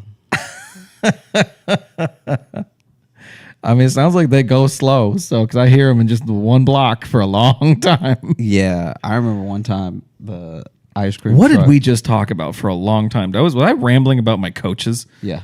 God, I'm in my 30s. What is happening? So one time, and we're gonna get to the restaurants, I promise. One time. Oh, I hope we don't. When I was in Louisiana, I was like a teenager, and this is when I would do cross country. My mom gave me a key, so when I got dropped off from school and from practice, I could just go in the house. Because it was when I was like old enough that she didn't need to take me to the library after school every day. Yeah. And so, sure enough, man, oof. I remember I got dropped off at home. I went inside and was playing with Rocky or something, and then the ice cream truck for the neighborhood broke down in front of my house. Oh, shit. But they just never turned the music off. And so they just were camped out trying to get like someone to bring a tire out and everything. Yeah. And selling ice cream the whole time. So for them, it's just business. But for me, it's like 2.5 hours of the same ice cream truck music. And you know what's crazy? So I didn't have any noise canceling anything, And so all I could do was loud. Like I could just play music All loud I or could play do was loud. all I could do was loud to combat it. I couldn't noise cancel. I couldn't Bose it. I didn't have that type of money. And so I could just get loud so that I didn't have to hear it. All I could do is loud. It pleased me. It was I live Midwest. All I could do was loud. I'm just saying that loud does not, it still penetrated the volume, Right. which is crazy because I was blaring stuff.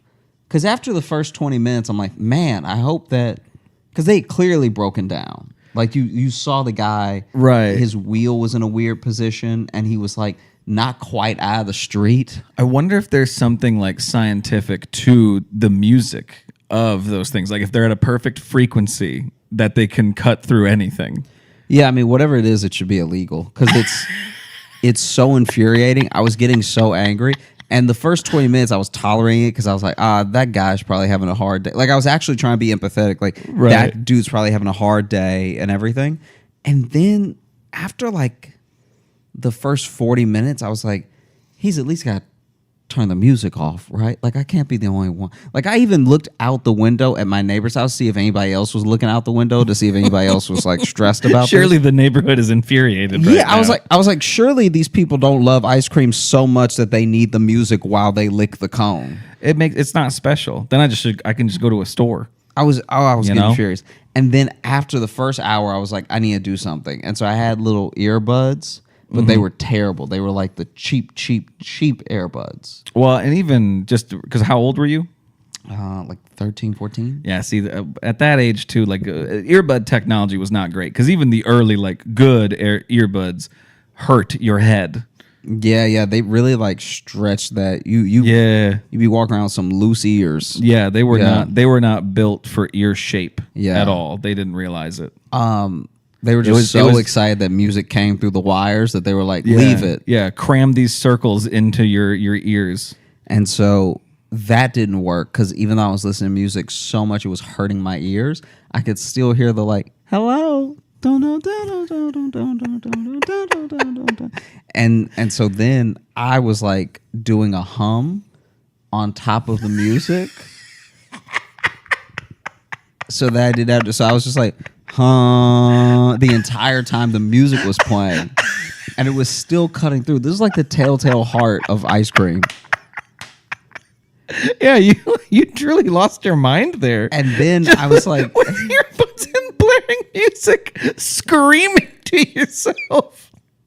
dude, it was like an hour though. I know. The best would be then if the music stopped and then everyone outside is just hearing, "Mah!"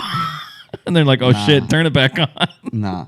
At an hour and a half, I take out the earbud because now my head just hurts. I have like a headache from how loud the music was. Well, just humming and then too. That's gonna hurt. I turn the TV on. I turn it on full volume. So like, you know those levels that's ridiculous to let a TV go to, like that, like those volumes that go to 80. Yeah. I'm at like 77, and I'm just blaring the, Tobey Maguire Spider-Man. That Spider-Man just going, but then that's not even enough consistent audio to be cutting out. They say that a hero can save. We're not even there yet. We're not even to like the credits. Oh, is that just the soundtrack? It's the movie. Yeah. This is the movie, and so even the slow parts. Yeah. Careful that you don't unplug that. Please. Oh yeah, no, it's just even the slow parts are just straight up blaring. Now the ice cream music seems louder because the movie is so loud. So I'm like, anytime I can hear it I'm like, did he turn up the volume as well? I just love too the ice cream music in the background and then Green Goblin laughing over it. Like, there fucking is again. There's the y'all talking shit. But look, wait. This thing. So you see how it started again? It dips. Yeah, if you can't hear it, sorry, Louisiana. the music stopped for a second because we're hearing the truck go back again. Yeah. Now, what they did in Louisiana in my neighborhood was they're like, and they do it again and again and again, and then it stopped, and then you would hear, hello. That's what I was wondering, because you said that, and I understood that you meant like that's how it played in your thing, but that sounds genuinely alarming. No, it's horrible. It's so bad. And so that's also happening. That sounds like Pennywise. For 2.5 hours. Hello. Do. I've never in my life wanted to brandish a gun. Wow. More than when I hit the 2-hour mark. Of that ice cream music. Because I was just like, guys, this is now everyone in the neighborhood that's gonna buy ice cream has bought ice cream. You're not weighing anybody else down, right? You know, like you're not leaning on them hard enough for them to come out of their house and be like anything to make the music stop. Everybody that's bought ice cream is gonna buy ice cream. Anything to make the music stop. Just turn it off. Wow. Yeah. How'd their business do though? Did a lot of people swarm the truck? They got swarmed at first, but then this is my problem. Everyone that swarms you lives here. You were already driving around the neighborhood. You were going to get them anyway. Oh, that meant there were some kids a few blocks away who were really excited for 2 hours for the truck to get to their house. Yeah, I guess so. They just stood there waiting. I guess they just sat there like, just outside. Any minute now. It's got to be coming. Yeah, my mom doesn't like me walking to the edge of the street, so I got to stay here and wait. It's so hot out here. Yeah. I got the money crumpled up in my hand, and I just want them to. Why won't it come? Have you ever seen the fire hydrant get open? Like, not get opened. I've seen it open, but yeah. Oh no! I've watched it. This year especially. They're popping hydrants hard. Oh, I've been seeing a lot of them already going, but I haven't seen like the process. Yeah. Oof. There was one guy who popped it open. It was about to close it, and a guy ran up and he was like, "Hey, just give me a minute." And then took like a full shower with the hydrant. Like people had stopped playing in it. So the guy was about to close it. And he was like, hey, let me do my thing. And just let me cool off a bit. There we go. Man. That sucks. Yeah, it has been a hot couple weeks out here. I'm sure it is just everywhere, but you get that, I don't know, that New York sweat's a different sweat. I will say that. I don't know what it is. Yeah. I spent this whole time thinking I left Louisiana. Yeah. That's the thing. It's like almost as bad. Like I've been in like LA when it's hot, but it's that, I think it's just that desert hot. It's a little more dry. There's an ocean nearby. I mean, I guess there's an ocean nearby here too, but it hates us. I don't know. It must just be the tall ass buildings and all the concrete. It must just be that. It just it turns into one big hot rock. Yeah. Yeah, I can't even imagine what I'll do if this continues. I have like every time I get back from doing something, I get home and I have to peel off a wet shirt and then just, I don't know, just try anything. It's like, because you can't move. You can't move from Earth, so you can't move from Earth. We're just here. Yeah, I thought we had more time before the end was coming, but boy, she's barreling forward at us. Oh my god! It's like this can't be a good podcast to listen to, can it? I mean, we've got out of the 30 minutes we've been recording, we have 20 minutes that are very entertaining. Okay, good. Yeah, just checking. Yeah. It won't be until you listen back that you know for sure, but the parts that you've laughed have been funny.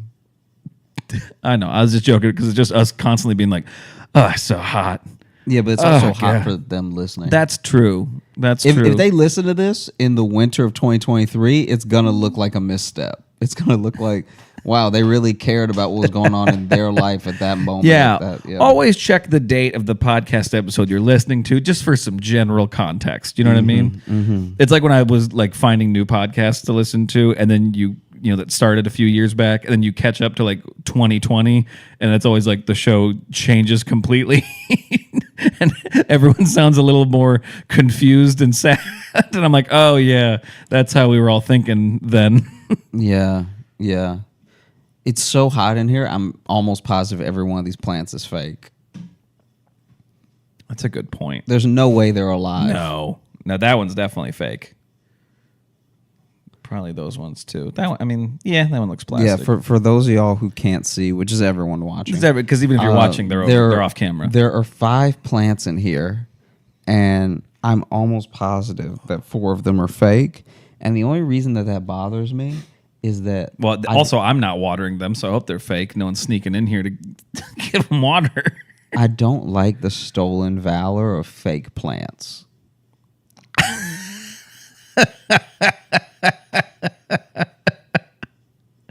The stolen valor of fake plants. Let me just explain. So I'm very excited. We're going to get to the restaurant reviews in a second. There are people out there that take care of plants in their home. Mm-hmm. They keep them alive. Yep. They keep the oxygen in the apartment fresher. Sure. All right. And they show responsibility for caring for a living thing. Then there are other people who are like, let me just take all of that and buy something plastic for $6. Yeah. And put it in the same place I would put the real plant. I like to think of it as an action figure of a plant. I think of it as plant taxidermy, and it's disgusting. Plantsodermy. Come on, that one was right there. I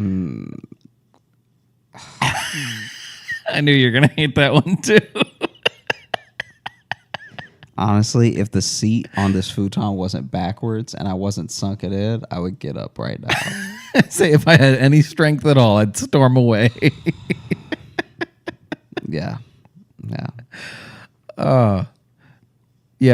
Jess has been, I can't remember if we've talked about this, but Jess has been a little plant crazy these days. Really? We got a lot of plants in the fucking house now. And it's like, it's okay. I'm fine with it. But it's like, it seems like anytime we go anywhere. We were here in New York when she was here with me. And we walked by somewhere and she was like, ooh, I could get this. I'm like, no, you can't. That's not going to fit in your carry-on. What are you doing? You're not going to buy plants here. She's like, well, they might ship it. I'm like, or we'll just find it where we live. Like, don't do that. Yeah, New York doesn't have any special plants. And, exactly. And the time we've shipped plants, they get all fucked up. So... she's done it before. They show up not happy because it turns out plants don't love living in a box for a couple days. So when I was taking the bus, this is like maybe 2 years ago because this was so close. I was taking the bus to do a show 3 years ago, I guess, because it would have been 2019. Yeah, taking the bus to do a quick spot in Connecticut. Okay, and I was like, I was on the bus. And the whole time I was on the bus, I was like, I should have just taken the train. I feel that way every time I take a bus. I'm like, the train, sometimes the train is not quicker. A lot of people think that the train's going to be quicker because it's like a straight shot and there shouldn't be any traffic or anything. Mm-hmm. But sometimes there is. Sometimes something happens with a train that's an hour ahead of you.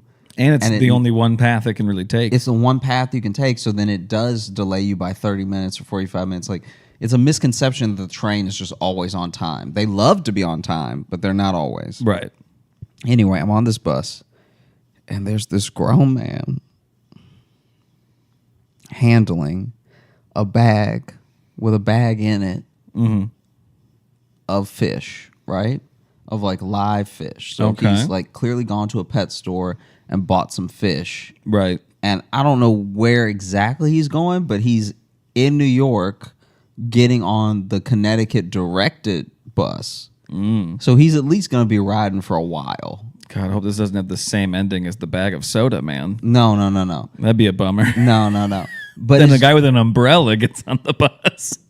No, but it's just funny to me because he had all these fish, different fish, by the way, that were going to be, I was assuming, in the same aquarium.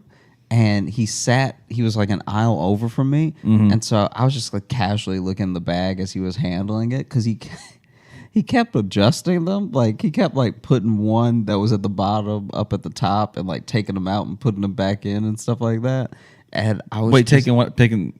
So there were like a bag of goldfish, right? A bag of the little bitty, whatever you call them. They got a little color to them, and they're like faster than goldfish, but they're much smaller. Okay. Let me see. I mean, I know you don't care about the actual type, but like it was like imagine a goldfish Right. And then these little things that are just like, they usually have whole schools of them in some aquariums. Right. Yeah. I Yeah. couldn't tell you what they're called, but I And think I know what you're then, talking about. and then, what I think was an algae eater, because it was like a little long and had the like Flat mouth. not just the flat mouth, the color A and fish, the, a fish with no chin. yeah, fish with no chin, glass jawfish. Just that flat neck. The pattern on it was like an algae eater. And so he kept just taking the bags out and putting them on top of each other. And I was like, Like that was this going to is do making- anything? I don't know. I don't know if he was trying to keep them warm or cold. Like it was just him moving them around a lot. I don't want any of them to feel superior to the others. Yeah, I want them all to know that at any point in their life, I could change how they live. You ever buy fish just to play God? I have a feeling that's why some people do, actually. Yeah. Same with plants. You just want to feel powerful. Yeah, you want to watch something die in your apartment that you're allowed to kill. Yeah. Yeah, and it's not as grim as, other pets. You just walk by the plant like your days are numbered. What's the thing? It's like I remember one time Jess was getting angry that one of her plants kept doing bad, and she was doing everything right for it, and she's like, "This plant's gonna fucking die." I'm so disappointed. I say, "Don't they tell you to talk positively to the plant?" And Yeah. she's like, "If it would get its fucking shit together." I'm like, "No, but maybe that's what's killing it." Yeah. If they keep saying you should be positive to your plants, and you're meanwhile you're pouring water into it, just live, you piece of shit. Yeah, you're really being like a step parent to this Yeah, plant. exactly. Yeah, the plant knows you don't love it. Yeah. You're just trying to You're just doing your job. get with its mom,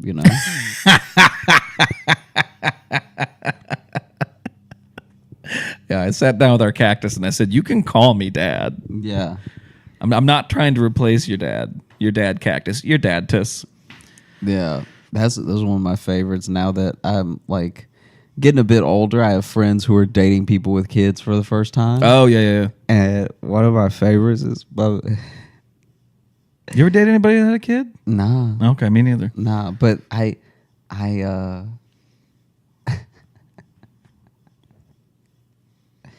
I've been told, this was not like, I wasn't privy to this conversation when it was happening, but I've been told one of our friends, not you and I say me and the person that told me the story, tried to bribe the kid and just tell him to tell his mom that they went to Disney World and had a great time and gave him $150. Wow. But in my head, I was like, you almost at Disney money. Yeah. That means you really just don't want to spend the time with them because you almost had enough money for both of y'all to go. You didn't want to get to know the kid. Yeah. It's like, listen, you can go over the story with me and everything. I got 150 for you. Yeah. Just, tell her we had a great time. Tell her we hung out, whatever. What happened? Did the kid keep up his end of the deal, or? It seems like it. Because if not, it'd be great too if the kid just took the money and then was like, "Guess what he just fucking did? Wants me to lie about going to Disneyland." Yeah. It would be funnier if he took the money and was like, he hit me. He struck me. Well, then she's like, "Well, so where's the money he gave you?" He's like, "Oh shoot, I must have lost it." He must have hit me so hard that it flew out of my pockets. Anyway, don't worry about all these Hot Wheels. Yeah. Because it's also very hard to spend money as a little kid. Especially that amount of money. You have nothing really. Once you buy a few toys, then I'm just like, okay, now I've got more money. Imagine if you come home with like a full, arms full box of Snickers and then just try to act normal. I found it. Yeah, I found this box. Fell off a truck, Mom. Can we keep it? Yeah, it fell off a truck. Fell off a Snickers truck, and they wouldn't want them all road rashed and everything. This is gonna go to the discount store. I want these Snickers to have a good life. Can I tell you when I was little and we used to go to the dollar store and stuff like that? Every once in a while they'd have like a brand name candy there. Yeah, for like way too cheap, and so other kids were getting excited in the aisle to check out, and I was always like, what did y'all do to it? That Yeah. because it's only when I go to other stores, it's only 20 cents more. They're all pre-melted. Yeah. I was like, what's wrong with this? Or we gave it was just like a mislabeling though. Oh, awesome. A Snorkers.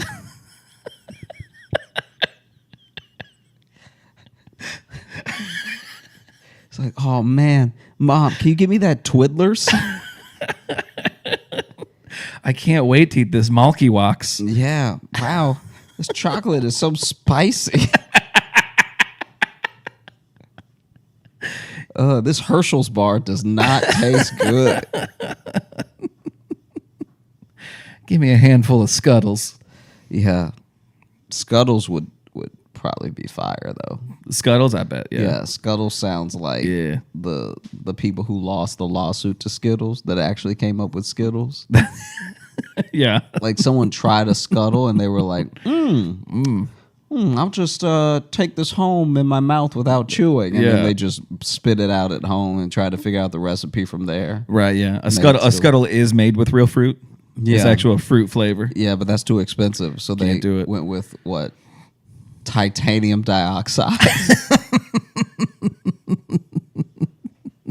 Some red 47 or whatever the hell. Yeah. So those restaurant reviews. Oh, okay. So it was just this restaurant review that made me laugh because it was to like southern seafood place, and they were complaining about the wait, which is a valid complaint. Like they were like, wait time was extra long. God damn, and this is everything. how fucking hot and melty my brain is right now. I'm like, what? Like the fish was too light? I literally was like, they were complaining about the weight. Like catfish supposed to be heavier or something. That's how fucking. Maybe you do have heat stroke. I think so. Maybe that should be the title of this episode. I think the name of this episode, I already thought. The name of this episode probably should be Josh and Logan Get Heat Stroke. I'm fine. Yeah, I'm good. You're the one that's all. Nah, you said some shit earlier. What did I say earlier? I don't know. What did I say earlier that I didn't mean? Some- I stand by everything that I've said. I've meant everything I've said, but you've also left out some words. I don't know if I believe you. All I could do was loud. Yeah, but I would say that even if it was freezing cold in here. All I could do was loud. Okay. Yeah. You acted like you've never made fun of how I've said things before, and I'm only talking like this now. I don't know. If I didn't have my history, then yes, I'd be like, you should call an ambulance.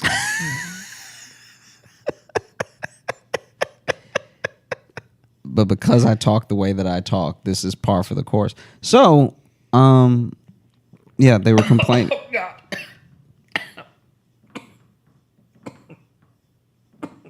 Do you need me to slap the back? No. Oh. I choked on water now. That I think definitely was more like the angle I'm sitting at. This is not a comfortable angle to drink. Yeah, we should do a super cut of everything in here that's unusable. I think that'll be the episode, bud. No, we should do, because I think that honestly we've got some great stuff, and then we have stuff where I'm like, are you like just now where I'm like, it looks bad on camera because I don't look concerned enough. I can. Oh, even you're tell. just trying to protect you. I'm not talking. I'm telling you to put it out. I'm not trying to protect me at all. I'm just saying in the camera, I'm sure I don't look concerned enough because I wasn't sure what was happening. I didn't realize you were choking. I just thought It wasn't choking. It just went down, the wrong tube or whatever. Just kind of. people say that, but are there really multiple tubes in your throat? I don't know. Oh, okay. You were always like went down the wrong hole. It's There's- whatever it is that people say when that happens. I think I swallowed like a weird air bubble because again, I'm like, I rarely drink reclined. You know what I mean? Yeah. Like if you were like one of those people that needed the home health care and they sat you like this, it would be to kill you. Yeah. It'd be you taking a sip of water and just like, ugh. Because even right there, I just took a sip and I realized how much like air is in your mouth when you're trying to like get a drink like this. Anyway, the catfish was too heavy. I mean, it's barely worth doing. No, anymore. come on, we're here. So the catfish was like, The catfish was fine. The wait time to get in was very long, and then the wait time once they sat down was just as long. So they were like, "Well, why aren't we still like? What's the point of even waiting inside if the wait time's going to be as long as we were waiting to get in the restaurant?" Right. Right. And then the food came. The catfish was good, but every other side was insane. Was like their mac and cheese was like. Clearly, some of the macaroni had been cooked all the way, so it was crunchy as hell. And it just made me laugh. That's cruncheroni. Just you're good. Yeah. Don't worry. It's a new cool thing we're doing. And this person said in the review that they chipped a tooth on the mac and cheese. Oh, damn! Like they broke a crown in the back.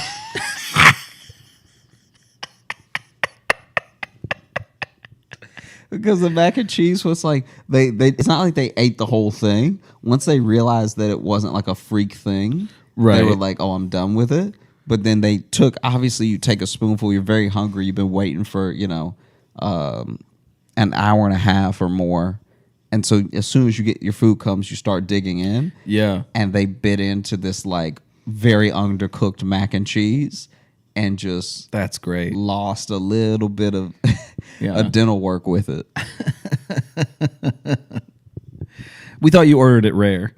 Yeah, we thought you really wanted a challenge in your mac and cheese. Yeah. We weren't sure if you were one of these absolute wimps. Yeah, who likes it cooked all the way. Yeah, are you through. on a raw diet? We thought you were on a raw diet, and that's what we just give it to you. We just straight from the box. Yeah, that's why it is piping hot cheese.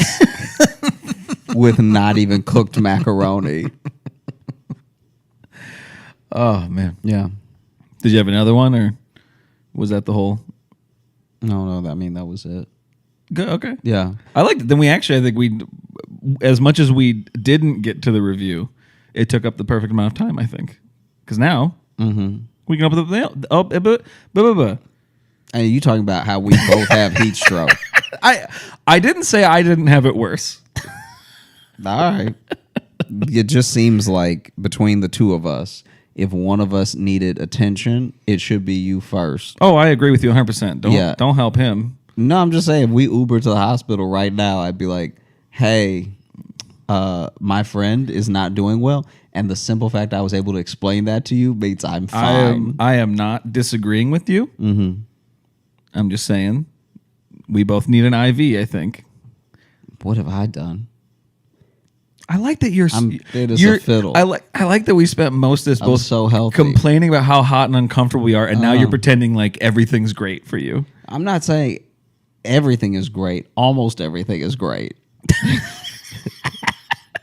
All right. Well, let's open up the MUBA. Let's see here. I've got a couple picked out. This is from Buko. Who is it? Buko or Buko? Because spelt. I'm wondering if am I supposed to put more stank? I think it's Buko. Okay, I just can't tell if it's like because like it looks like the word book. Mm-hmm. You know what I mean? So it's like Buko is different than Buko. You know what I mean? I'm just wondering. No, I'm with you. I just think you said it right the second time. Okay, cool. Yeah, that's why I just wanted your opinion. What I like about this already is that we've pronounced their name several different ways, and then we had to have got it right at some point, and now the way they open up is funny because it's lots of iterations of our name. That is true. I didn't even see that. Yeah, this one is titled Advice, and it says, "Hey, Jogan, Lashi, J-Lo, Squeaks in Toontown. This is Buko. I wanted to suggest that y'all start an advice segment on the podcast. I think you did really well when giving advice during the mailbag last week and think that should be a regular thing you do." That was, I think, off of the relationship advice we had gotten into. Also, Josh, get Logan's face tattooed on you, or y'all can get matching/complimentary tattoos. Like Logan gets a little man holding specs, and Josh has a little man that's squinting and tripping. I just got my first tattoos less than a week ago, and they aren't that sore. Now, last part just seemed like a brag. Yeah, that does seem like I just don't feel pain like some of y'all. Yeah, I'm doing great, but you two are scared of needles. Mm-hmm. Also, if we're asking for advice, I don't really know how to flirt sober, and I want the lady that did my tattoo to be my girlfriend. She's very pretty and really interesting. Kind of older than me, but I don't really be dating people my age, which I think is okay because I'm an adultish woman. I'm 21, so you don't think I'm a minor. That is probably good clarification to put in there. Because if you were like, I'm 15, I'd be like, oh, don't worry, you're gonna strike out with everyone for the next 10 years. You should leave her alone. How do I start talking to her? Because I have her number. Thanks for the podcast. I love it. And you guys, my mom loves it when you aren't swearing. Sorry, that's mostly at me. My friends love it because we have the same sense of humor. And I've put a few ex-boyfriends on game. Thanks for being the sun in my stormy weather. Kind regards, Buko. P.S. Sorry this email is so long. Not that long. I think you did great. I think you nailed it with the email length. So if I could tackle the question first real quick. Okay. To me, it really depends on one caveat. It depends. Do you have their number because they gave it to you? Or do you have it because they do your tattoos? Because if it's just because like they're the person you hit up for like, oh, here's what I'm thinking of getting, lining up the appointment time. Because I know people who have that. They just have like their tattooist number. So if you have it strictly from that business transaction, you may want to leave this person alone unless you have a personal relationship with them. If they gave you your number because you guys like hit it off and then exchange numbers to like talk, then that just changes it. Then you are open to a conversation, I think. But I think otherwise it's a little bit of like, trying to hit on a waitress because they're being nice to you. And it's like, but that's part of their job, Yeah, I slightly disagree because I think that if you have their number in a professional setting, right, but then you strike up a conversation that's light, so not even directly getting to. Oh yeah, I'm not saying it's undoable. I'm saying it just changes how you do it. I think that if you can bring up light conversation that's not tattoo related while having their number, no matter which way you got it, then there might be the possibility for a coffee or a lunch or a chat. Right. I think that it's kind of like when you're in school and especially when you go to a small school or when you're in a camp or something and they just give everyone's numbers to everybody. That's not the same as having the person's number. Yes. You know what I mean? Like if you go to camp with someone and you're all camp counselors and so you have all the other camp counselors' numbers, that's not you having her number. Yeah. Because she won't know that you're calling because it's you when you call. But if in any form you were given the number specifically and then you use that number to have a light chat that's not in any way romantic or about meeting up, just like, hey, I thought this thing was funny, something like that. I think if that is reciprocated, then now you can see an open door potentially, right, for a meetup that is lunch. I think any approach that takes it slow is kind of fair and leads to no one being uncomfortable. And then also, if you're talking about how to approach people, hit on people sober, I would say that, especially since this is your tattoo artist. So this is her tattoo artist? I believe so. Okay. So this being her tattoo artist, you just roll up and you're like, hey, baby girl, you already been sticking it in me.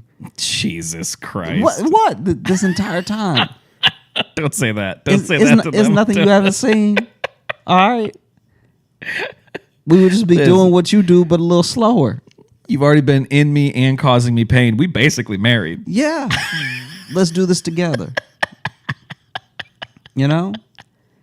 Yeah. So read to me again the part hitting on people sober. What else was that? All right. So I don't really know how to flirt sober, and I want the lady that did my tattoo to be my girlfriend. Okay. She's very pretty and really interesting, a little bit older.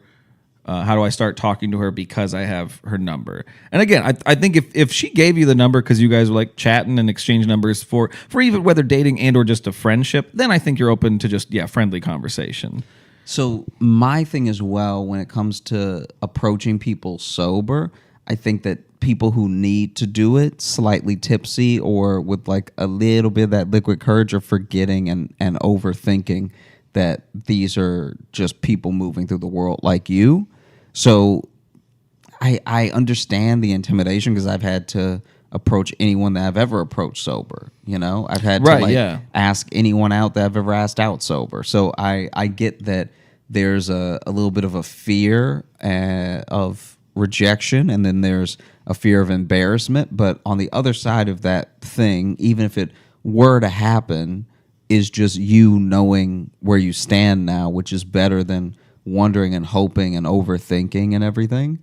Yeah. I think that you also can point to any person, and if you ask them the amount of times in life that they've been horribly, humiliatingly rejected, they're always lower than you would think. So we spend our entire lives trying to avoid any of them happening, but then when you really look at someone just taking you to task for asking them out, I'm not saying that never happens. I'm just saying those things are so rare. Like any decent person that you would want to be with could treat you in a way that, oh, okay, maybe they're not into it, but at least I know now.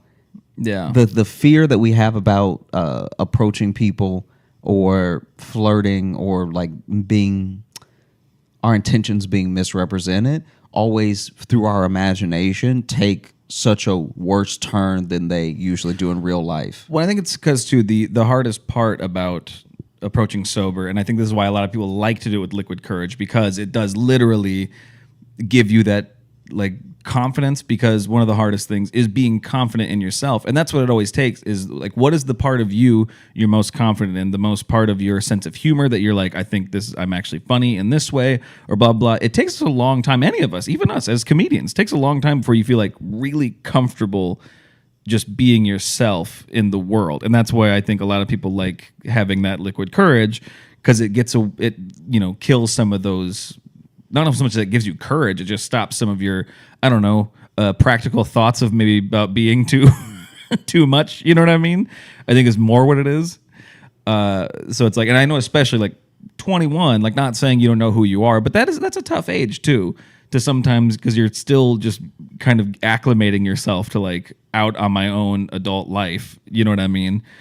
So it's like whatever parts about your personality that you're just like, and you might initially be like, I don't like my personality. That's fine. Get past that thought. What are the things about you think are the most appealing? Like for me, it was always like, you know what? I do know I'm funny. I know not everyone finds me funny, but I do know I am funny, and I can lead with that and be confident in my sense of humor. Not trying to be jokey all the time, but being confident in my sense of humor and be like, well, if they don't like it, then they're not going to like me. And while that might hurt sometimes, that was always enough for me to be like, oh, well, then I won't pursue this person anymore because they don't really get what I'm talking about. Doesn't mean they're dumb or anything. Just means like this will be a hard relationship if I'm constantly making these jokes and they don't like them. Mm-hmm. You know what I mean? Like it's that high risk, high reward kind of situation. Yeah. So I would even say that sometimes when I've just seen from the outside looking in that sometimes even when people try to flirt while they're not sober, they're not really flirting the way they think they're flirting as well. So it's not like you can ever, it's best to take these things head on emotionally, because it's not like you can cheat the system in a sense. Does that make sense what I'm saying? Yeah. Like I've known guys who had just trouble around women. And so then they like get a little tipsy because they were nervous about asking someone out. Right. And then they ask them out way too close to their face. And now you have a different issue. So it's like being comfortable with yourself and settling into yourself that's great advice, because I think that that's the best way that in any situation you start to know and feel worthy of someone else's time and attention, which is the main point of being confident in approaching a person. Yeah. And if you shoot your shot and it doesn't really work out, they do your tattoos, so now you can just easily sidestep this into a business transaction. Be like, oh, hey, I was thinking about getting this. You know what I mean? If it's like, they didn't really take the bait or whatever, I'm going to, all right, let me not take the bait. That's the wrong wording. But you know what I mean? Like, they don't seem to be going for this. Like, oh, hey, I'm thinking about maybe getting another one. Blah, blah, blah. What do you think about this? Is this something you could do? And then the conversation can go back to tattoos, and then then you save a little ego there. Also, all of life is like practice for other points in life, and so just facing that sort of quote unquote fear, but like facing that aspect of fear and asking that person out is better practice even for the next time you might have to do it, or and the also, next time you might have to do it. And also, if she's an attractive tattoo artist, she has been hit on probably so many times in way worse ways. So whatever you do probably won't be the worst. I can see that. Yeah. There's definitely, probably hardcore like bros who've really tried to be like, yeah, and hey, since you're down there, that kind of shit. It'll be those kind of assholes. You know what I mean? Sure. So it's like, I don't know. Yeah. I just think that practice thing is huge, because I think Absolutely. that eventually you get to a point where you feel comfortable, even if it's just through repetition of like shooting your shot. Yeah. So we hope that helped, and hope it all made sense. Wouldn't it be wild if they wrote in the next week like, hey, you guys probably shouldn't give advice anymore. Like, that probably should be an aspect of the show. Hey, we weren't asking for it, so it's all good. This next one here, this is from Calliope, and can I be honest with you, even non-heat stroke brain, I know what that word is. I know what the word Calliope is. It always reads wrong in my brain the first time. It always registers as Calliope the first time, and I go, that's not a word, and like I have to do that every time I read that. That's just a little fun fact about me. But anyway, this one is called Thank You. Hi, Toontown and Squeaks. First off, hi, my name is Calliope, and my pronouns are he, they. These past couple years, I've been struggling with coming to terms with my gender and sexuality, and my family being very openly against the LGBTQ plus community hasn't helped any, for obvious reasons. I found comfort in comedians, and Josh became one of my favorites very quickly, and I started showing his videos to all of my friends. When I found out about this podcast a few months ago, I can say without a doubt that I felt much better. High school has been tough, and I'm moving to a whole new state soon, but you guys have helped me deal with it all. Anyways, thank you both for helping me through this weird time in my life. When I listen, I don't worry about any of my issues, and I think that's neat. That's all. Thank you both, from Calliope. Oh, also, 10 million jangles out of 3. I know it's not the most jangles we've gotten, but I think... by ratio. I think by ratio it is. It might be, yeah. 10 million out of 3, I think, is way more than the other larger groups of jangles we have received, I think, actually. I think ratio-wise, you're winning in that one, Calliope. Yeah. Glad to hear that. Sorry, things have been tough, and I know I've moved to new places, especially when I was even when I was younger than high school. And it is there's nerves to that, but like the one good thing is like but you get to be a fresh person to all of them. It's like you get to truly make a first impression, and especially being in high school, you're old enough to kind of know what that's going to be. Because I did it when I was in like 3rd grade, and that's like look back now, I'm like maybe I was too much, I was in 3rd grade. I wasn't really thinking about it. Yeah, I feel like as well, moving to a new place and everything that you're going through. I mean, I'm really glad that the podcast and comedy are an outlet. Like, I know that they're always an outlet for me when I'm feeling any particular way. I think that comedy is such a great, like, it's not even just laugh as a distraction. It's like laugh as a means to break down an idea. And so, I really hope that the podcast continues to be that for you, and that things get better quicker, because they get better, period. But sometimes while you're waiting for them to get better, it can feel longer than the process is. Like, I think back to high school, and high school to college was such a great transition for me, where all the qualities that I felt like made me self-conscious in high school, all of a sudden were all the things that propelled me in my like college years. Yeah. And so I think finding out more about yourself, knowing yourself, and knowing the people around you and how they fit into how you see your future are all very powerful tools in the journey to self-actualization. Because there are some people that, they're not going to fit in to what you see for yourself the way that you think. And so keeping those things flexible is always good. You know, there are people who I think if I had held on to, even from early on, if I had held on to them, I might not be like a confident person, or I might be like you have to both be accepting of people the way you want them to accept you, but also accept the reality of what that person is like. So always offering up the means for them to make changes, but also not expecting them to wake up one day and just get everything the way that you would like for them to get it, you know? Right. Because I think that leads to a lot of disappointment in relationships, both like romantic and family, where you're like, why don't they just get it? And it's like, there's no telling why they're going to behave the way they're going to behave. They have a whole set of human baggage that they carry. Yeah.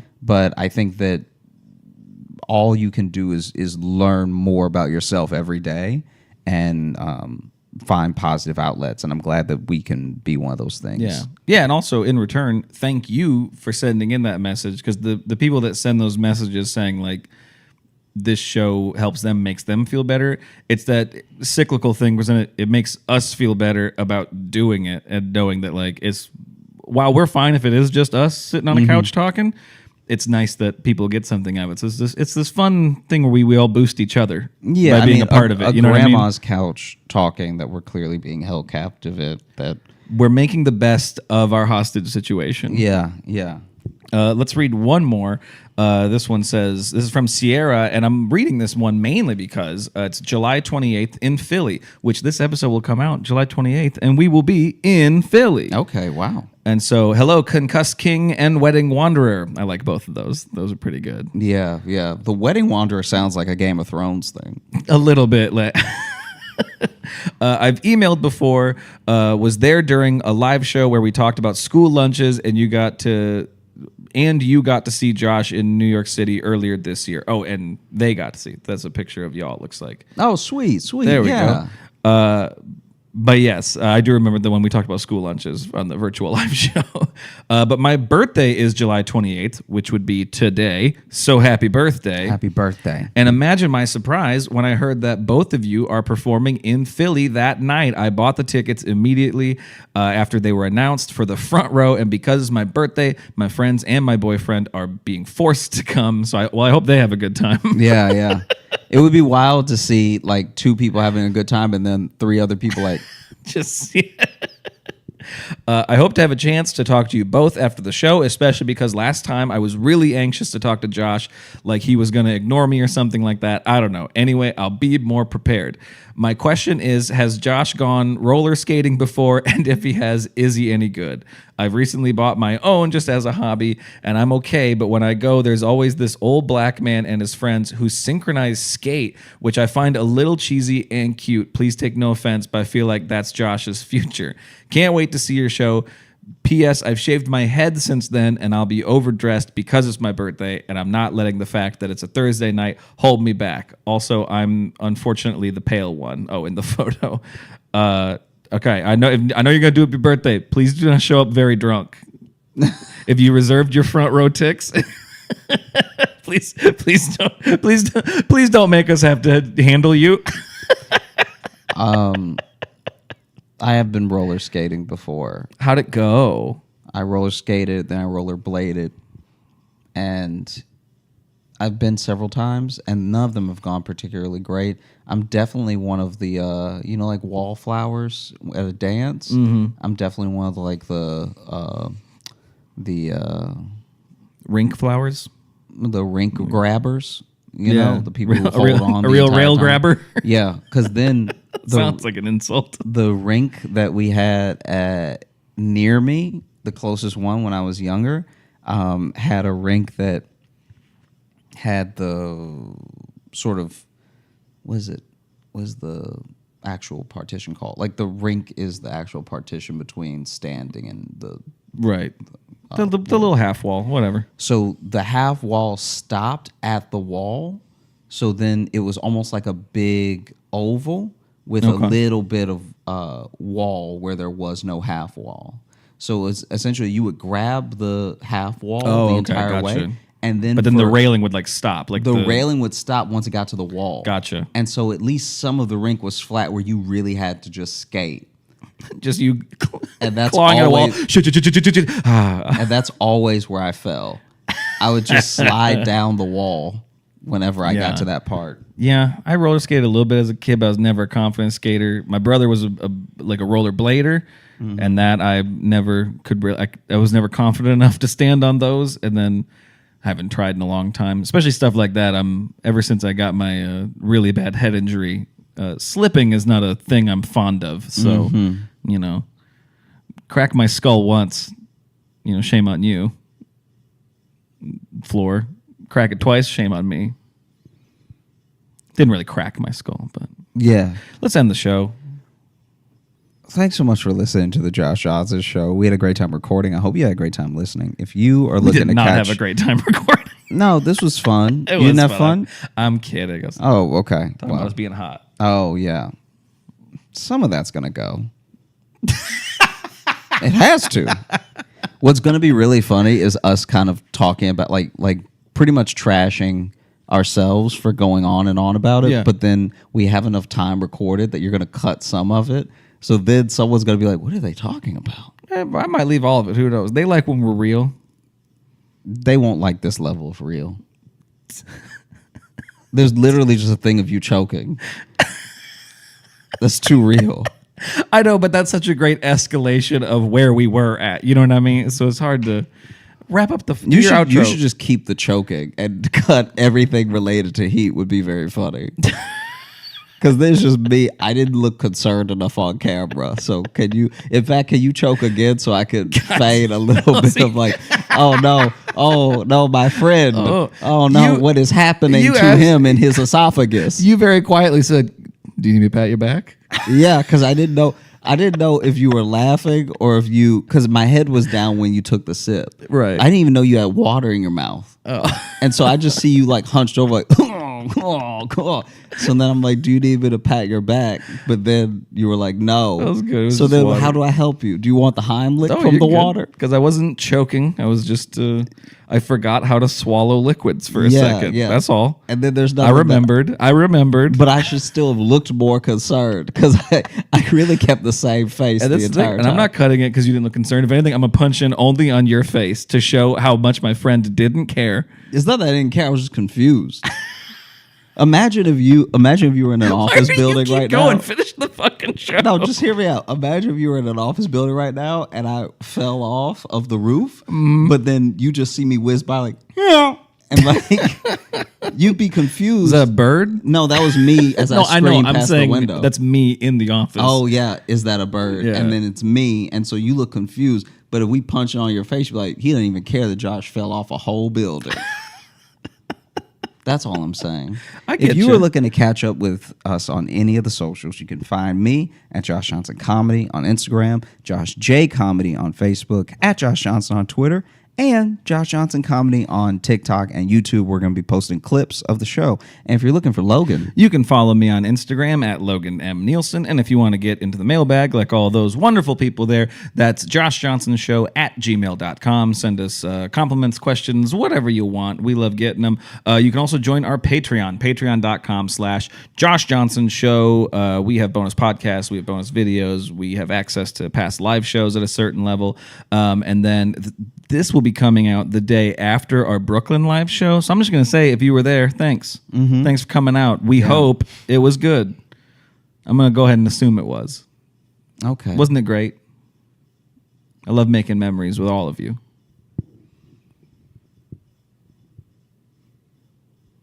Not gonna compliment our fan base for being there and supporting us.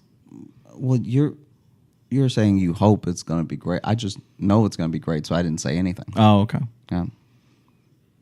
Yeah, better leave that level of hype in your pocket. Yeah, don't know. I mean, I just know it'll be good, so I don't need to. Yeah, I mean, it's kind of like if I made you a pie and I was like, "Hope you enjoy it. It's not poison." Right. You'd be like, why would you even say? But I just don't want to. I don't want to be preemptively cocky about a thing from the past. You know what I mean? No, but be cocky, because then the thing from the past will be a good present, Okay. and then in the future you'll be like, I'm glad I. All right, fine. Let me take a retake of that. For everyone, our live show would have been last night. If you were there, you're fucking welcome. You're welcome for what we did for you. Wasn't it amazing? God, we should have charged more. There, is that better? Is that more what you were looking for? A little bit. All right, cool. Yeah. You gonna go stand in front of the fridge? No, I think I'm just gonna have to lay outside. That's not gonna be better. Yeah, finish.